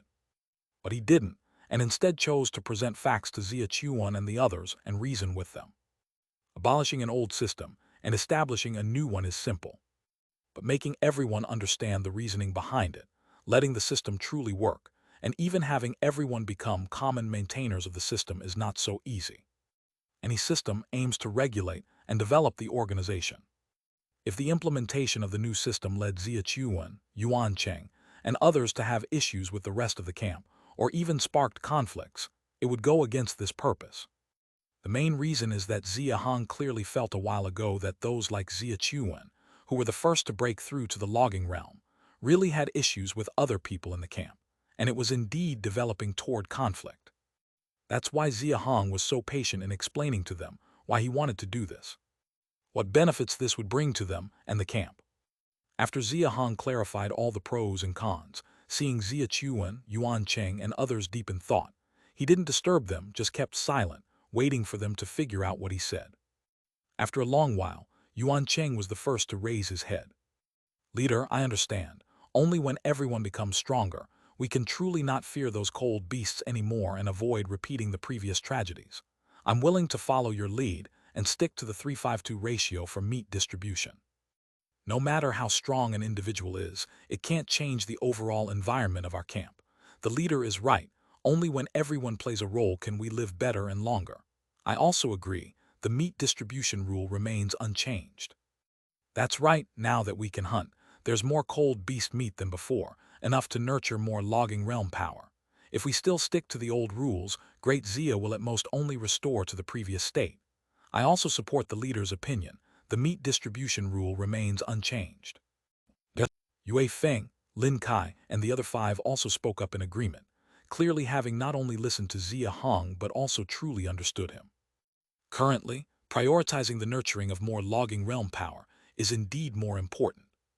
Unexpectedly, the last to understand was his brother Xia Chuan.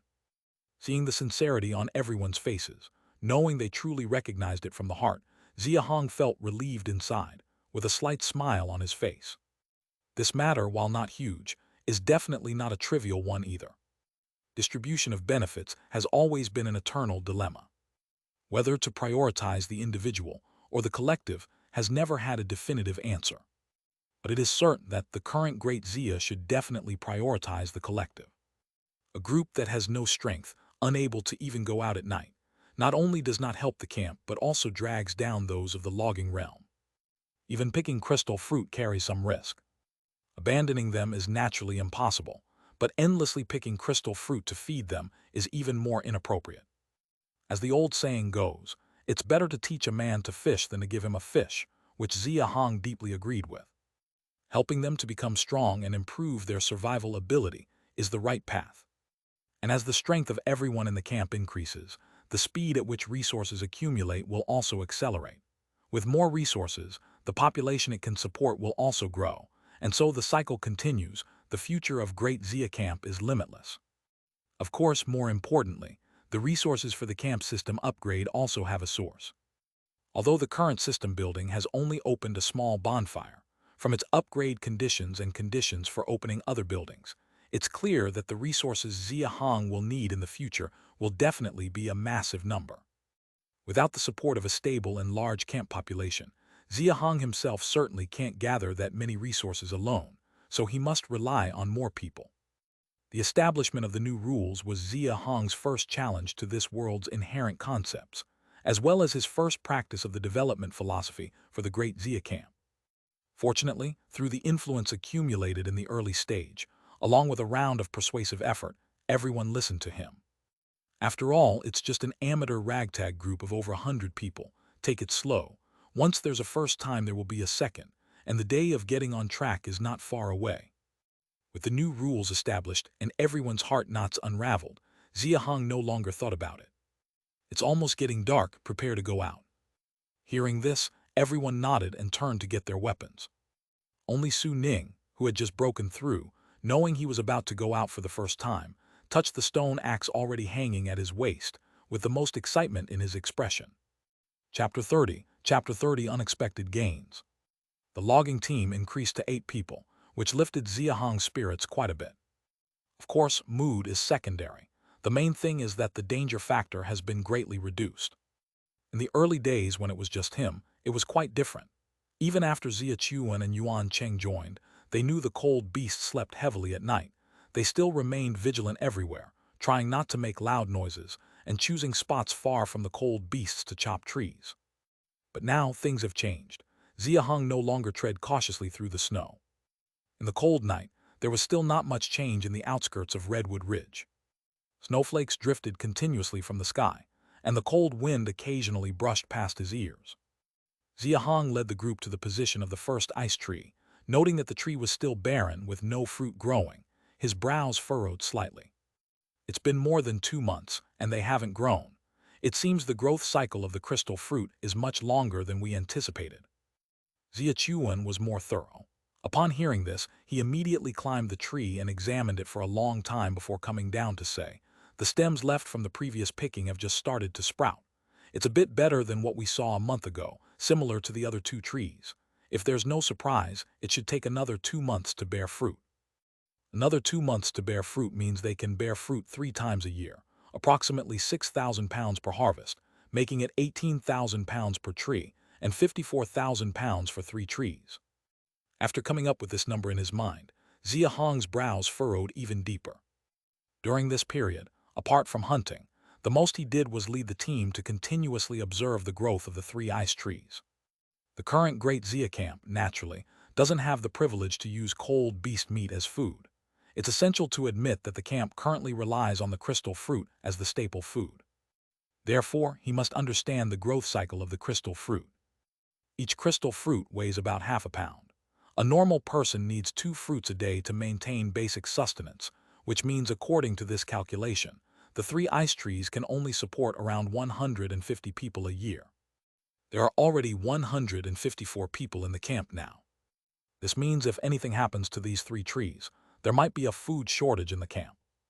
Obviously, it's not just Xia Hong who realized the shortage of crystal fruit. Xia Chuan pondered for a while and then immediately questioned. How did Father and the others support over 200 people before? Xia Hong also thought of this point. During Xia Ding's time, the camp's population was over 230. Even though the crystal fruit quota wasn't as high as he's enforcing now, relying solely on these 3 trees wouldn't have been enough to feed so many people. After thinking for a while, Xia Hong first glanced toward the depths of Redwood Ridge, then shook his head, turning his attention to the west toward Dashi Camp's territory. Looks like it's not just Dashi Camp crossing the boundary. Father used to do it too. This conclusion is easy to come to. Given Xia Ding and his group's strength, they definitely wouldn't dare venture deep into Redwood Ridge. I've heard there are over 300 in Dashi Camp, so that means they must have many more ice trees than we do. Upon hearing this, Yuan Cheng was immediately interested. Then what are we waiting for? Let's go over there directly to pick some. Previously, they brought people over to steal our crystal fruit without any hesitation. Yue Feng, Lin Kai, and the others nodded, having heard about this matter as well. Xia Hong took one look into the depths of Redwood Ridge, thought for a moment, and then nodded too. Currently, they don't possess the strength to venture deep into Redwood Ridge, so they can only go borrow some crystal fruit from others. Seeing how Xia Ding managed to support so many people without causing any major conflicts with Dashi Camp, it's clear that they must have a surplus of crystal fruit over there. Moreover, since Dashi borrowed fruit first, there's even less psychological burden. Let's head over now to see the situation with their ice trees. Xia Hong gave the order and led the 7 of them over there. Actually, it's not just to see the situation with their ice trees. Xia Hong also wants to see if they can encounter people from Shi camp. Curiously, he hasn't seen anyone from Shi camp on Redwood Ridge for over a month now. The last time there was a bit of a bluff which scared them off for more than a month from his territory. Xia Hong remained skeptical of this. Being able to survive this long with 300 to 400 people in such an environment, they can't possibly be fools. Xia Hong even suspects that something might have happened to them. Could Shi camp also have been found by that deceitful monster? Hey, there's something on the ground. Xia Hong's thoughts were interrupted by Qiu Peng's loud exclamation. Everyone stopped and turned to see him taking off his grass shoes, clutching his foot, hissing and inhaling from the cold. Everyone quickly gathered around him, asking what happened. Qiu Peng released his hand, revealing a 2-inch gash on the sole of his foot, still bleeding heavily, indicating a deep cut. Upon seeing the wound, everyone was taken aback. Though the 8 of them didn't have proper shoes, wearing shoes made of woven dry grass, they had cultivation from the logging realm, meaning their bodies were much stronger than ordinary people. It's rare even to break the skin, let alone incur such a deep wound. I don't know what I stepped on, it cut so deep, hissing. Hearing Qiu Peng's words, Xia Hong immediately bent down to search carefully around his feet. The ground was covered with snow, making it difficult to see at night, but Xia Hong drew out his stone axe and scraped the ground for a while, quickly hitting something hard. After pushing aside the snow on the ground, he was suddenly taken aback.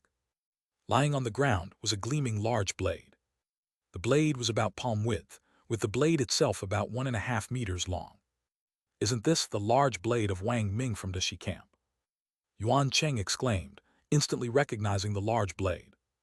Xia Chuan said nothing, but also clearly recognized it. When Xia Hong grasped the large blade, his face showed a flash of joy, but he quickly calmed down and looked below the blade. There seems to be something else below. Xia Hong first took the large blade and then cleared another layer of snow, a corpse immediately coming into everyone's view. It's Wang Ming. The wound is on the head, punched to death. You guys search around for any other corpses.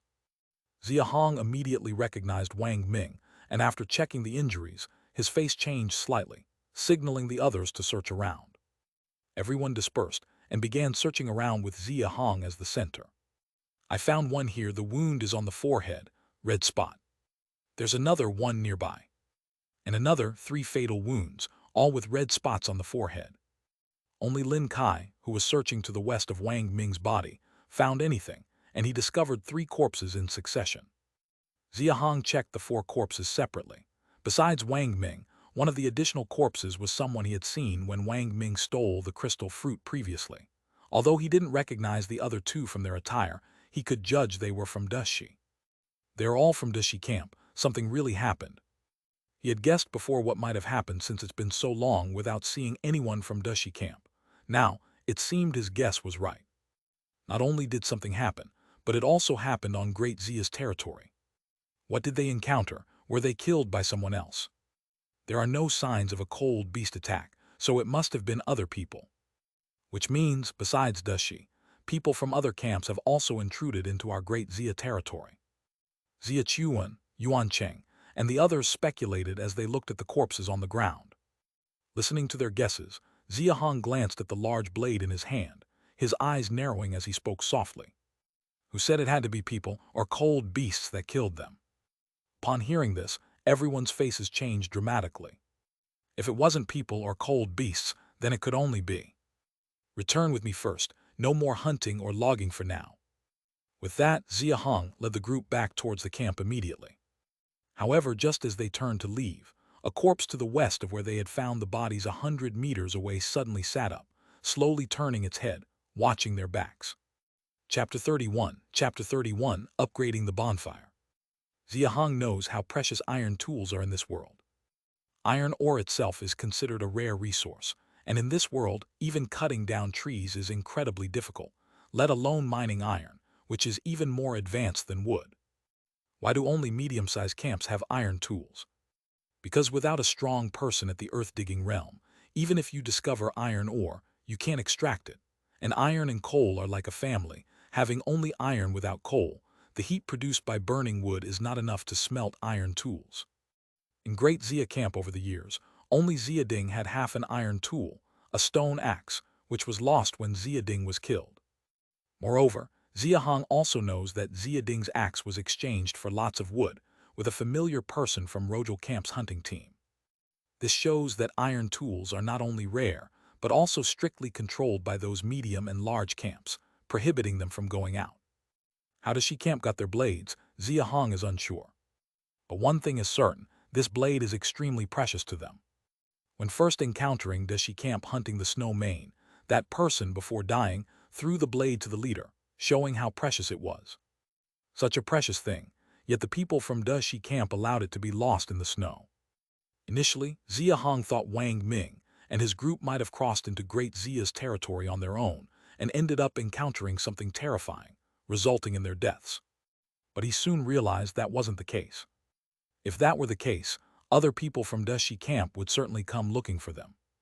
Even if not for Wang Ming, they would do so for the sake of this blade. However, judging by the thickness of the snow covering Wang Ming's corpse just now, it was clear that no one from Dashi Camp had come looking for them. This suggests that it's very likely the entire logging team was present, and Wang Ming's group was perhaps too slow to escape, resulting in their deaths while others managed to flee. And those people fled so hastily that they couldn't even care about the blade. The logging team from Dashi Camp consisted of 13 people, and among them were 2 archers. With such a configuration, they still ended up in disarray. Linking this to the strange red dots on the foreheads of the other 3 corpses, Xia Hong could almost conclude that they had encountered a deceitful monster. The group that escaped were either eventually killed or so terrified by the monster that they didn't even have the courage to come back and check. Regardless, Xia Hong realized he couldn't stay in the same spot any longer. Moreover, these 4 died on Great Xia territory. Does that mean the deceitful monster has now settled in this area? This is why Xia Hong not only led everyone back to the camp, but also stated that in the coming time, there would be no logging or hunting. Encountering that deceitful monster again, let alone whether their lives could be saved, the hard-earned possessions they had accumulated would likely be lost in no time. Rushing back to camp was mostly for safety reasons. A small part was also due to this blade that they accidentally picked up. Sitting by the campfire, Xia Hong's eyes were filled with delight as he held the blade. Resources: wood 670, coal 0, iron 60, silver 0, gold 0. The moment he picked up the blade at Redwood Ridge, the reason his face lit up with joy was that this blade, when converted into system iron resources, amounted to a staggering 60 units. I was wrong, the trees in this world are different. Naturally, the iron is different too. This blade doesn't look large yet weighs 600 pounds. No wonder it requires the earth-digging realm. Now even if an iron deposit was placed in front of me, with my current strength, I couldn't budge it a bit.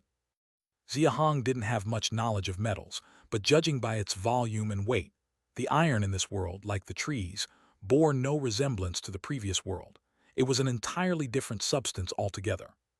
600 pounds equals 60 units of iron, which means 10 pounds of iron converts to 1 unit of system iron resources. To acquire iron resources in such an unexpected and lucky manner made Xia Hong happy, but what thrilled him more was that he could finally modify the buildings in the system. To say the system hasn't been useful would be untrue. After all, the small torch provided by the fire pile gave Xia Hong the ability to hunt, indirectly helping the camp cultivate 7 logging realm personnel. Yet it's a fact that in over 2 months, the system had shown no changes. Xia Hong was plagued by this, but there was nothing he could do. He wasn't lacking in wood, on the contrary, with the increasing number of logging realm personnel, the camp was overflowing. But as for iron, he genuinely didn't know where to get it. Dashi Camp has it, and Rojal Camp even more so, but it's evident they wouldn't sell it to him, and even if they did, what could he exchange for it? The most critical issue was that he didn't even know the location of Rojal Camp. Having the system but no resources, unable to upgrade or unlock new buildings, left Xia Hong feeling overwhelmed. If it wasn't for the daily steady improvement of the camp, he might have already contemplated taking risks to obtain iron. The long-desired resource, acquired in such a dramatic fashion, made Xia Hong feel as though he were dreaming. However, important matters remained at hand. Suppressing his excited heart, he opened the system interface. Small fire pile level 1 upgrade conditions, 200 wood 50 iron. Wooden mannequin construction conditions, 100 wood 20 iron. Two choices: unlock the new building wooden mannequin or upgrade the small fire pile. Wooden mannequin. Xia Hong frowned slightly, as he was familiar with this. It was a type of martial arts apparatus, meaning this building was likely an aid for training in martial arts. Of course, being a system product, the wooden mannequin surely wasn't just a simple martial apparatus, but from the function of the small fire pile as a comparison, it was likely not far off. Xia Hong shook his head, quickly dismissing the notion of building the wooden mannequin. The greatest difficulty with logging realm cultivation was the cold beast meat, and it wasn't significantly related to martial arts training. Furthermore, his own martial arts skills were quite high, so he had no issue practicing individually or even guiding others. The wooden mannequin could wait for later. The small fire pile, however, was different. Aside from warmth, in terms of functionality, it had a suppressive and damaging effect on primary monsters, and right now, the camp was most fearful of that deceitful monster. The torches produced by the small fire pile could also assist the camp in hunting. More importantly, the fire pile required wood. And currently, Xia Hong had an excess of wood. From the perspectives of both function and resources, upgrading the small fire pile was evidently a wise choice. Having made up his mind, Xia Hong didn't hesitate any longer. Looking at the campfire in front of him, he chose to upgrade the small fire pile. Boom! Suddenly, there was a loud rumbling sound. The fire pile in the middle of the cave, as if doused with oil, suddenly rose another meter from its original height of 2 to 3 meters, and the surrounding temperature rapidly increased at a speed perceivable by the human body. Did someone add fuel? How did the fire suddenly grow? It seems warmer too. Truly, it's much warmer even outside. Xia Hong paid no heed to the exclamations of the camp members, instead focusing on the attributes of the small fire pile after the upgrade. Iron refining furnace, level 2, can significantly increase the temperature within a 100-meter radius by using coal, greatly enhancing the suppression and damage effect on primary monsters, but also more strongly attracting cold beasts. Can consume coal to smelt iron tools. Special function. For every 10 units of wood burned, a small torch can be generated, offering similar functionality to the small fire pile and portable. Every 100 units of wood burned can produce a portion of solidified fire oil, harmless to humans, but ignites upon contact with deceitful monsters, having a strong lethal effect on them. Upgrade conditions: 2,000 wood, 5,000 iron. After reading, Xia Hong was immediately filled with excitement. Chapter 32, Attack of the Cold Beast. The small fire pit, after upgrading to an iron refining furnace, has its effectiveness greatly enhanced. The range of temperature increase expanded from the original 10 meters to 100 meters. The deterrence and damage capability have greatly improved, although the standard is not yet clear. It can directly use coal for iron smelting. The small torch function remains. And most importantly, there's the newly added special item, the solidified fire oil. Ignites upon touching deceitful monsters. The memory of the first time summoning a small fire pit, turning the fake Xia Ding into ashes in an instant, resurfaced in Xia Hong's mind, and he was instantly filled with anticipation for the function of the solidified fire oil. This solidified fire oil is simply the perfect weapon for dealing with deceitful monsters. Honestly, even though he's been to Redwood Ridge many times during this period, each time, Xia Hong still feels somewhat anxious. He's basically not afraid of the cold beasts encountered on the periphery, as the number of people in the logging realm of the camp increases, but when it comes to deceitful monsters, he feels uncertain. Of course, the small torch can also be used, but the problem is that the number of small torches is limited, and at most, it's just held in hand to scare deceitful monsters. You can't expect the monster to stand still and let it burn. Moreover, the burning time of a small torch is limited to only 15 minutes. Solidified fire oil is different, as the liquid is not only easy to carry but also inconspicuous. The most crucial part is that it's harmless to people and ignites upon touching deceitful monsters. Just these 8 words alone are enough to make a big fuss about. As the flame shrank, the originally rudimentary fire pit made of dirt blocks had somehow transformed into a circular furnace over a meter in diameter and 2 meters high. Hey, how did this fire pit become a furnace? The first person to see it exclaimed, drawing everyone over to watch.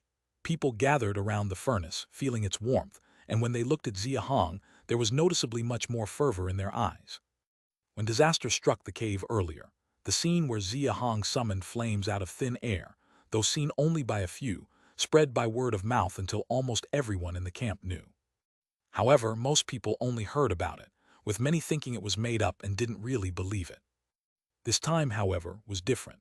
The bonfire turning into a furnace happened right in front of everyone's eyes, suddenly elevating Xia Hong's status a notch higher in their hearts.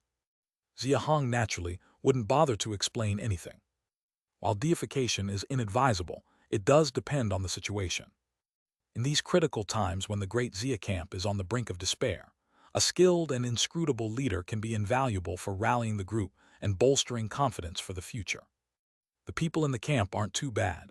Xia Chuan, Yuan Cheng, and the 7 in the logging team, having witnessed the power of the small torch and his martial prowess against cold beasts, held even more fervent emotions towards him than the others. Everyone in the great Xia camp unconsciously developed a concept in their hearts. Xia Hong is powerful and wields some mysterious force. Not only can he hunt cold beasts, but he can also defeat and repel deceitful monsters. He's generous, willing to allocate more crystal fruit for everyone to be full, and fair, willing to share the cold beast meat to enhance everyone's strength. Following this concept, everyone reached a consensus without asking. Only by having Xia Hong as the leader can they live longer and better. Xia Hong wasn't a mind reader, so he couldn't know what people were thinking, but from the way others looked at him, he could easily discern 2 points. One point was that his status in the hearts of these people was rapidly increasing at an alarming rate. The other point was that all the people in the camp, whether his younger brother Xia Chuan and the logging team members or the other civilians, from the middle-aged to children, gradually had a yearning for life and hope for the future in their eyes. In the following days, Xia Hong did not lead any more teams to Redwood Ridge. Even though upgrading to an iron refining furnace doubles the daily burn rate of wood, consuming 4 units of wood per day, Xia Hong's current wood resources were already surplus. With 470 units of wood resources, it's enough to consume for more than 3 months without going out. Adding the accumulated crystal fruits from before, there's still over 10,000 pounds left, so there's absolutely no problem staying in temporarily. Xia Hong had thought about going over to Tower Mountain to see if he could find the location of Dushi Camp and check on their situation. But considering that deceitful monster might be nearby, he abandoned the idea. Firstly, although it's confirmed that Dushi Camp is over by Tower Mountain, the camps tend to be well hidden. Even if he went, he probably wouldn't find it, and even if he did, if their camp hadn't encountered any issues, he wouldn't be able to explain himself, which could easily cause conflicts. Secondly, out of dread for that deceitful monster. The last time it seemed to lurk in the shadows, manipulating the fake Xia Ding, so strictly speaking, Xia Hong still hasn't seen what that deceitful monster looks like. Although there are now means to deal with deceitful monsters, the lack of knowledge about that particular one would certainly be detrimental if he approached rashly. With all these reasons combined, Xia Hong could only patiently stay in camp, training with everyone while researching ways to cope with deceitful monsters. Practicing long fist with me, besides helping you absorb the cold beast meat essence more efficiently, has another crucial role, enhancing your combat ability.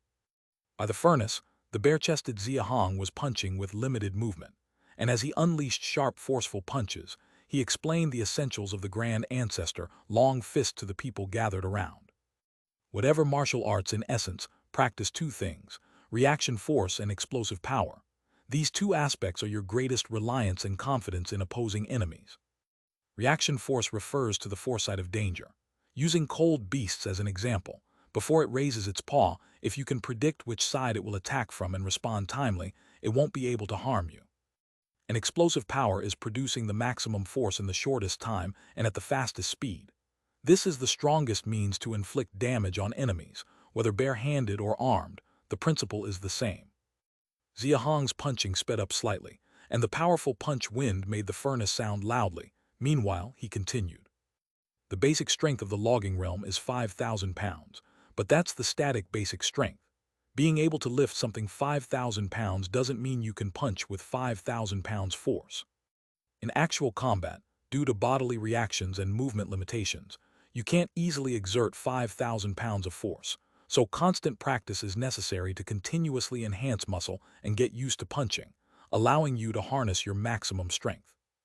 The greater the movement amplitude, the more muscles are mobilized, affecting punch speed and force more. Thus, the Grand Ancestor Long Fist's 4 routines: small combat, large combat, freehand, integrated combat, start with the simplest small combat short strikes. Even though Xia Hong's punch speed was fast, the range of movement was confined to a small space, yet the friction with the air still produced intense whooshing sounds. You haven't been practicing the small combat routine for long, so at most you can exert half of your basic strength, but with diligent practice, you can achieve 80% punching force like me. Once you master small combat, I will teach you the large combat routine, merging punches, kicks, and waist actions into one, allowing you to exert 100% punching force effortlessly, and even erupt beyond the physical limits when mastered to a profound level. Xia Chuan and the others nodded in excitement. They had all gone out with Xia Hong and witnessed firsthand his demonstration of small combat, large combat, and freehand strikes, so they clearly understood the power of this martial technique. In reality, the most powerful aspect of Long Fist is when combined with weapons. Thud, thud, thud. As Xia Hong was speaking halfway, suddenly, a series of tremors came from the ground under his feet, and his face changed at once as he looked towards the cave entrance. Everyone gathered around the furnace also stood up collectively at once, turning to look at the cave entrance in unison. Is something charging over? Such commotion, it sounds like cold beasts. We've sealed the cave entrance. How could a cold beast find us? It's daytime now. If a cold beast finds us, we're doomed. The faces of most people in the camp were instantly filled with despair. Chapter 33, Fighting Beasts. Yuan Cheng, Lin Kai, go extinguish the fire. Xia Chuan, Yue Feng, you 5 follow me to the cave entrance. Everyone else retreat inside quickly. In the face of sudden danger, Xia Hong quickly made arrangements. The cold beast was already very close to the cave entrance. Running outside was not realistic. Moreover, it was still daytime, and even those at the logging realm couldn't withstand the extreme cold outside, let alone the others in the camp. The cave wasn't big, but moving the group back 10 meters wouldn't be a problem. It's daytime now. Extinguish the fire, they won't last long. Yuan Cheng was perplexed upon hearing the order, but the situation was urgent, and he didn't have time to ask. After extinguishing the fire, he finally asked a question. Have you forgotten? The small torches we used when hunting with the leader came from this fire pit. Hearing Lin Kai's answer, Yuan Cheng's face immediately changed. They had all seen firsthand the cold beast's frenzy towards the small torches. This fire was burning so fiercely, if the cold beast discovered it, it would be disastrous. Luckily, the leader reminded us, otherwise it would have been a disaster. I remember that the torches can not only heal the cold beast but also enhance its power. Yuan Cheng, Lin Kai, once the fire is out, come quickly to help. Upon hearing Xia Chuan's voice, the two quickly rushed toward the cave entrance. Quickly bring the wood over to block the entrance, just in case. The ground was still trembling, and Xia Hong ordered everyone to move all the stored timber in the cave to the middle of the entrance. He then went to the side of the cave and dug a small hole to see what was happening outside. The moment the small hole was opened, a beam of light shot inside. There was no longer any fire illuminating the cave, and it was pitch black. It was daytime outside, so it was normal for sunlight to shine through the hole. However, along with that beam of sunlight, a bone-chilling coldness also penetrated into the cave. Xia Hong, who was closest to the hole, could even see with the naked eye the dust and tiny particles in the middle of the sunlight condensing at an extremely terrifying pace. In just 3 or 4 breaths, they condensed into snowflakes out of thin air, fluttering to the ground. Xia Hong's pupils trembled as he tentatively extended his palm into the sunlight. Almost the moment the sunlight touched his palm, a piercing cold shot from the palm straight to his head. That part of his palm quickly turned blue, and even the blood inside ceased to flow. Realizing that his palm was becoming numb, and the numbness was spreading to other parts of his body, Xia Hong's face slightly changed. He hurriedly withdrew his hand, rubbing it dozens of times before the numbness gradually disappeared. The daytime temperature can drop to such an extent. No wonder they say humans can only survive in the shadows. Even with earth-digging realm cultivation, one probably can't walk freely in the sunlight.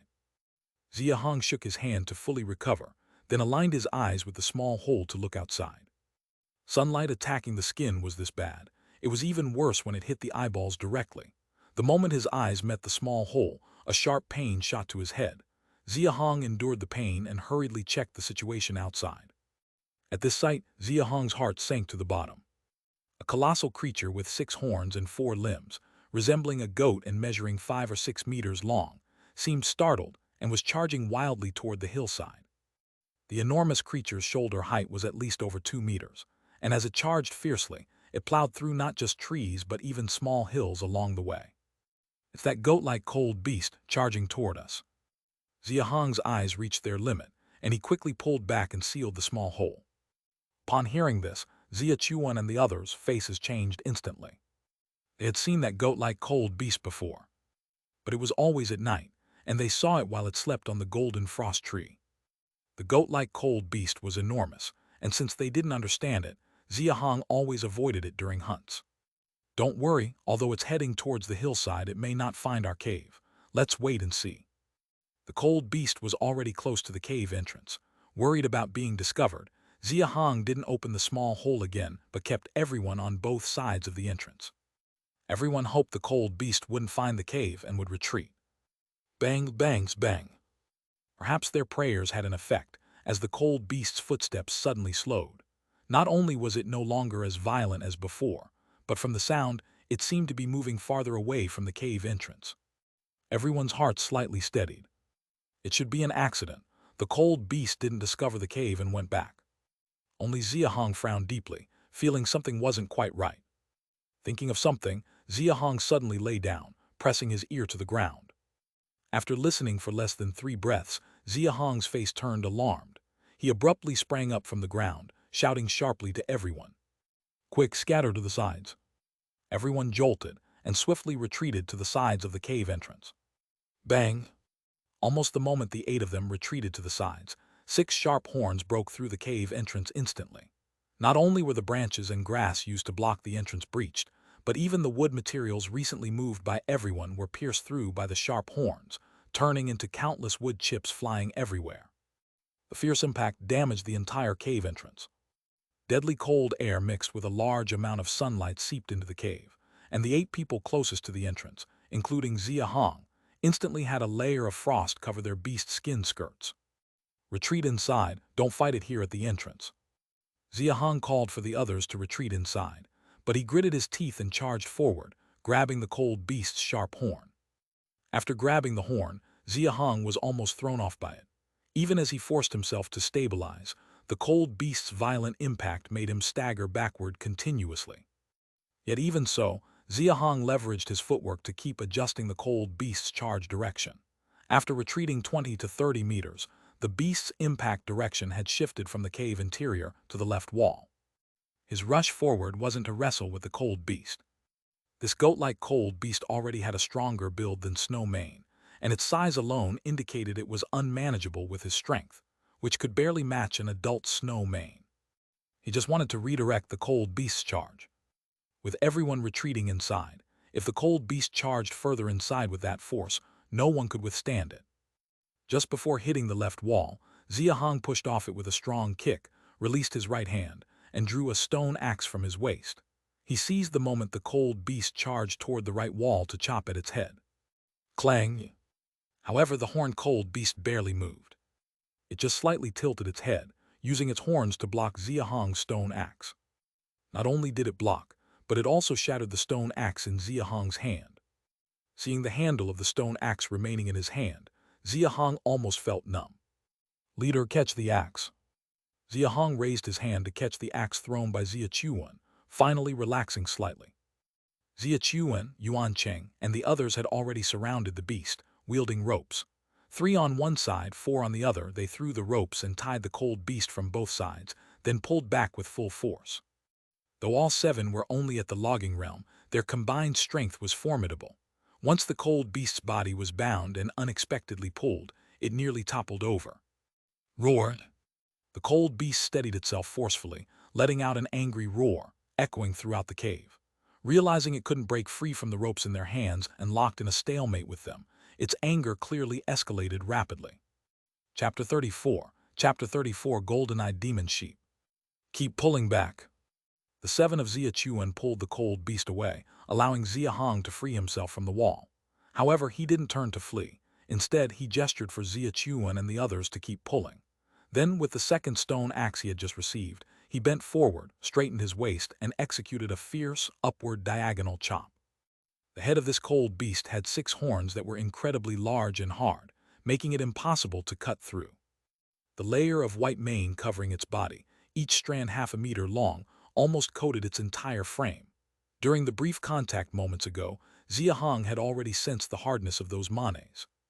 Undoubtedly, this cold beast's defense was even more terrifying than that of Snow Mane. Attempting to breach its body under normal circumstances was out of the question. Its lower jaw seemed to be the only weak point Xia Hong could think of. My strength is already 9,700 pounds.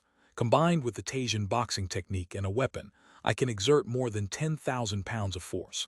I refuse to believe your bones are this hard. The stone axe Xia Hong swung upward carried a fierce gust, rubbing swiftly against the cold air seeping in from outside, even sparking slightly in midair. The power of this axe chop was beyond imagination. Feeling threatened, the sheep-shaped cold beast's struggles became increasingly frenzied, causing the 7 holding the ropes to sway left and right. Su Ning, who was the last of the 7 to break through, was even pulled to the ground, yet he clung to the rope with gritted teeth, not letting go. His legs braced against a raised stone on the ground, or scraped continuously until they bled profusely. Bang! Desperately holding onto the rope, the 7 finally bought Xia Hong the opportunity for this axe swing. The stone axe hit the lower jaw, producing a huge clashing sound of stone against bone, as if the air itself vibrated.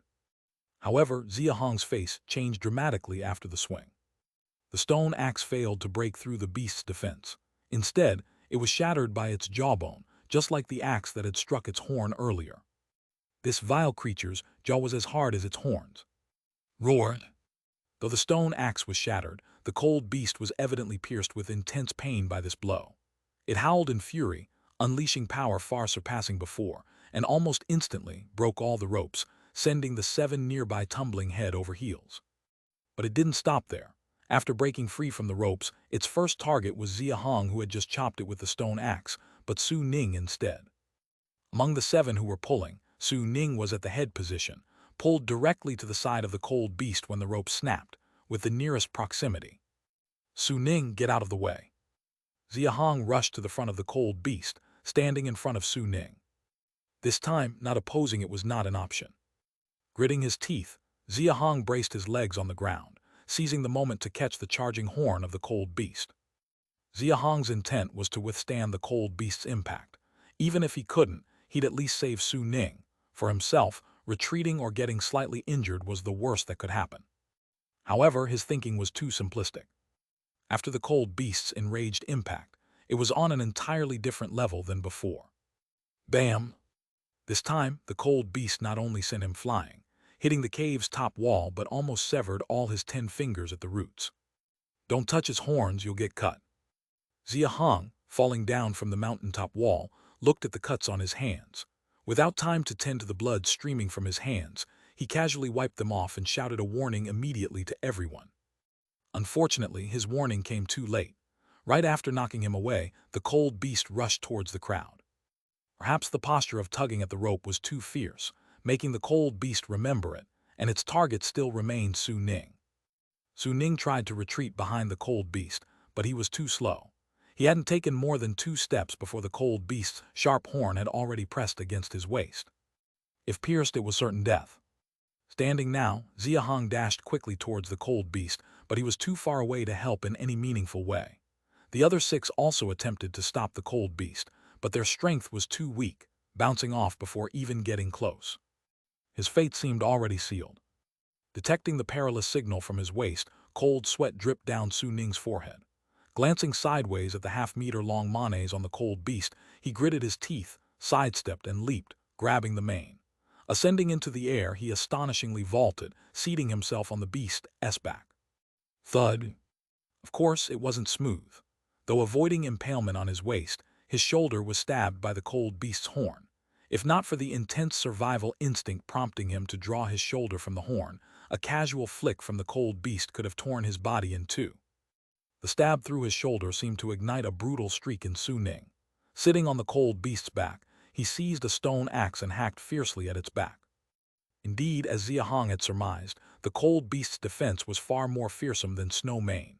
Su Ning chopped dozens of times, only to sever some of the manes, leaving the skin underneath unscathed. Yet even so, Su Ning did not halt the axe swings. Blood from the wound on his shoulder stained half his body, driven by sheer toughness, fearing once he stopped, he might be immobile. Roared. Suddenly, for reasons unknown, the cold beast let out a heartrending scream. Seated on its back, Su Ning was taken aback. The cold beast had little reaction to his relentless chops. Why this sudden wail now? Su Ning reacted quickly, halting his hand and raising the axe to examine the spot he had just been hacking. Although much of the cold beast's back hair had been chopped off, the manes were still long and covered a large area. Su Ning used the axe to part the area he had been chopping, and his expression froze. Underneath the mane, concealed remarkably, was a palm-sized eye, with a pure golden pupil in the center, staring at him unblinkingly, devoid of emotion. This is the weakness. Su Ning did not spend much time examining the eye. Noticing the axe mark beside it, he immediately realized this eye was the cold beast's weak point. There's a golden eye on its back. It should be the weakness. Su Ning shouted to alert everyone, then with a grim expression, raised the stone axe toward the golden eye and swung down fiercely. Don't act recklessly, Su Ning. Entangled with the cold beast, Xia Hong, perceiving what Su Ning intended to do, immediately yelled a warning, but unfortunately it was too late. Snow Mane's weakness was the long tongue in its mouth, but its most dangerous part was also that tongue. Frost Wolf's weakness was its small size, yet because of its size, its speed was incredibly fast. No creature evolves a weakness without reason. A weakness often signifies greater danger. Thinking he was about to succeed, Su Ning's pupils dilated, axe almost about to strike the fist-sized golden pupil. But at this moment, the golden pupil suddenly emitted a dazzling light, blinding Su Ning's eyes.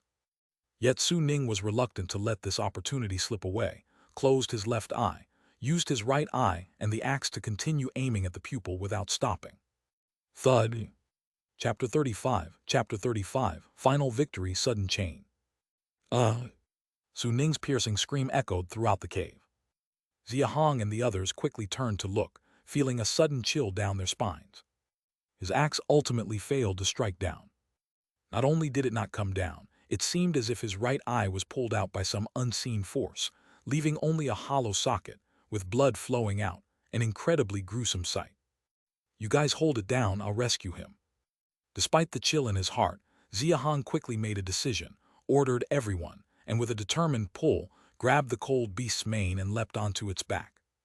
Without hesitation, he reached for Su Ning and threw him downwards, where Xia Chuan and the others immediately caught him. Leader, don't look at the eye on its back. My left eye was closed just now, and it seems something came out and snatched my eyeball. Although Su Ning had lost his right eye, his consciousness remained clear. Before descending, he shouted out loud to warn them. Xia Hong took a deep breath, moved in the direction the cold beast was struggling towards, and dared not lower his head to look. Instead, he stretched out his hand to feel around on the cold beast's back. Not long after, Xia Hong felt the location of the golden eye. Disperse and control its four limbs, just for a moment quickly. Hearing Xia Hong, Xia Chuan and the others looked at the cold beast, despite their fear, quickly discarded their stone axes and rushed forward empty-handed. The stone axes couldn't break through the cold beast's defenses. They were useless, and holding onto them would only be a burden, hindering their strength. Lin Kai and Qiu Peng rushed to the cold beast's rear, both grabbing its right hind leg. Yue Feng and Lu Yang grabbed the left hind leg. Yuan Cheng and Xia Chuan went to the front, grabbing a front leg each. Roar! The distribution seemed reasonable, but compared to the cold beast's strength, the 6 of them were clearly not enough. The cold beast struggled madly, dragging the 6 across the ground in a crazed run. The cave was already small, just a few dozen meters from front to back, and Xia Chuan and Yuan Cheng were slammed repeatedly. The 6 of them were all vomiting blood, either trampled by the cold beast or slammed against the walls from the impact. Even so, the 6 refused to let go, stubbornly clinging to the cold beast's limbs, gritting their teeth to create just that fleeting opportunity for Xia Hong. Xia Hong hadn't moved, not that he didn't want to, but the cold beast's commotion was too terrifying. Compared to the 6 clutching its limbs below, the cold beast clearly deemed the man on its back a greater threat, so whenever it hit a wall, it would deliberately use its back and tail. Xia Hong was also slammed multiple times, but his left hand clutched the mane steadfastly, not allowing himself to fall, while his right hand remained at the eye's position he had just touched. "Don't let go, just hold on a bit longer, it's about to lose strength," Xia Hong shouted to the group, his face growing fierce. "I refuse to believe this beast has unlimited strength." The 7 of them steadfastly contended with the cold beast for over half a minute, refusing to let go no matter how many times they were trampled or slammed. Finally, after once again hitting the wall, the cold beast suddenly hesitated. "Exhale," it panted. The moment was now. Xia Hong's pupils narrowed sharply, retrieving his right hand and drawing out a short dagger no more than 5 inches long from his waist, thrusting it fiercely into the position he had spent so long memorizing. "Squelch. Let go, everyone move aside." Knowing he had succeeded, Xia Hong immediately shouted for Xia Chuan and the others to back away. The 6 clinging tightly to the cold beast's limbs instantly let go and retreated sharply. "Roar!" With the cold beast's pained wailing, a warm stream enveloped Xia Hong's hand as it started to thrash even more violently beneath him. By now Xia Hong was no longer afraid, riding on the cold beast's back, watching its golden eye. As it turned out, he had thrust in the dagger too forcefully. Not only did the short blade go in, but even his hand plunged inside. The warm stream was the feeling of his hand, submerged in blood after the eye was pierced. Having its golden eye on its back pierced was clearly more than just a matter of pain for the cold beast. For Xia Hong, who was riding its back, the sensation was most direct. In the moment the eye was first pierced, though the cold beast burst forth with a more terrifying power than before. As time passed, its movements started distorting and slowing, and the strength it could muster grew weaker and weaker. Even so, Xia Hong dared not be careless, still straddling its back, clutching its mane firmly. Finally, when the eye on the cold beast's back stopped bleeding, its limbs became unsteady until it collapsed with a thud. Only at this moment did Xia Hong truly relax. He could feel up close that the cold beast's vitality had completely faded. After letting go, a strong sense of exhaustion immediately overwhelmed him. "Dead. Really dead. It's dead, everyone come over." Xia Hong's response allowed Xia Chuan, Yuan Chuan, and the others to completely relax their tense minds. Realizing it was finally over, smiles appeared on everyone's faces. "Ha ha ha, after dodging it so many times before, didn't expect it to come to us. That was close. Without the leader, the outcome wouldn't be certain. I was holding its hind leg just now, several times felt I'd be stomped to death. If it weren't for seeing you all holding on, I might not have lasted. Ha ha ha, same here. Nothing binds people like a fight for survival." Although everyone was more or less wounded, some severely, the way they looked at each other clearly showed something more than before. Listening to their light-hearted banter post-crisis, Xia Hong felt much more at ease. However, there was still the severely injured one. He wasn't sure of his condition. "Where's Su Ning? How is Su Ning?" Hearing the concern, everyone quickly looked toward the back of the cave. "Leader, I'm fine. Have someone seal the cave first. Many adults' faces are already turning frosty blue, and some children are barely hanging on." Despite losing his right eye, Su Ning remained conscious, responding to Xia Hong while reminding him to quickly seal the entrance. Xia Hong turned to look at the crowd, realizing only then that the faces of adults and children alike were frozen blue. He quickly got up to lead the effort to seal the entrance and start a fire. The battle had lasted less than 10 minutes. Yet in those 10 minutes, the ordinary people in the camp had already reached their limits. In fact, it wasn't just them. Even Xia Hong, after stepping away from the fight, quickly felt the cold. Day was indeed this terrifying. Xia Hong let the more seriously injured Xia Chuan and others rest first, while he led the group to block the entrance. Su Ning lay on the ground, so those helping were other adults from the camp. "Leader, you're injured. Please rest, we'll handle this." Xia Hong was carrying things when he heard the concern, turned and gave a slight smile, saying, "I'm fine, hardly injured at all. Let's hurry. Once the entrance is sealed, we can start a fire and keep everyone warm." The others chimed in, faces showing gratitude. "Leader, we can handle such a small task, don't worry." The middle-aged man who had asked Xia Hong to rest was also moved. He stepped towards Xia Hong, wanting to help carry the wood he held. Xia Hong's eyes flickered slightly, but he didn't refuse, handing over the wood instantly. Unexpectedly, just as the man reached Xia Hong, a sudden change occurred. He abruptly swung his right fist fiercely at Xia Hong's head. This sudden development sent all into a panic.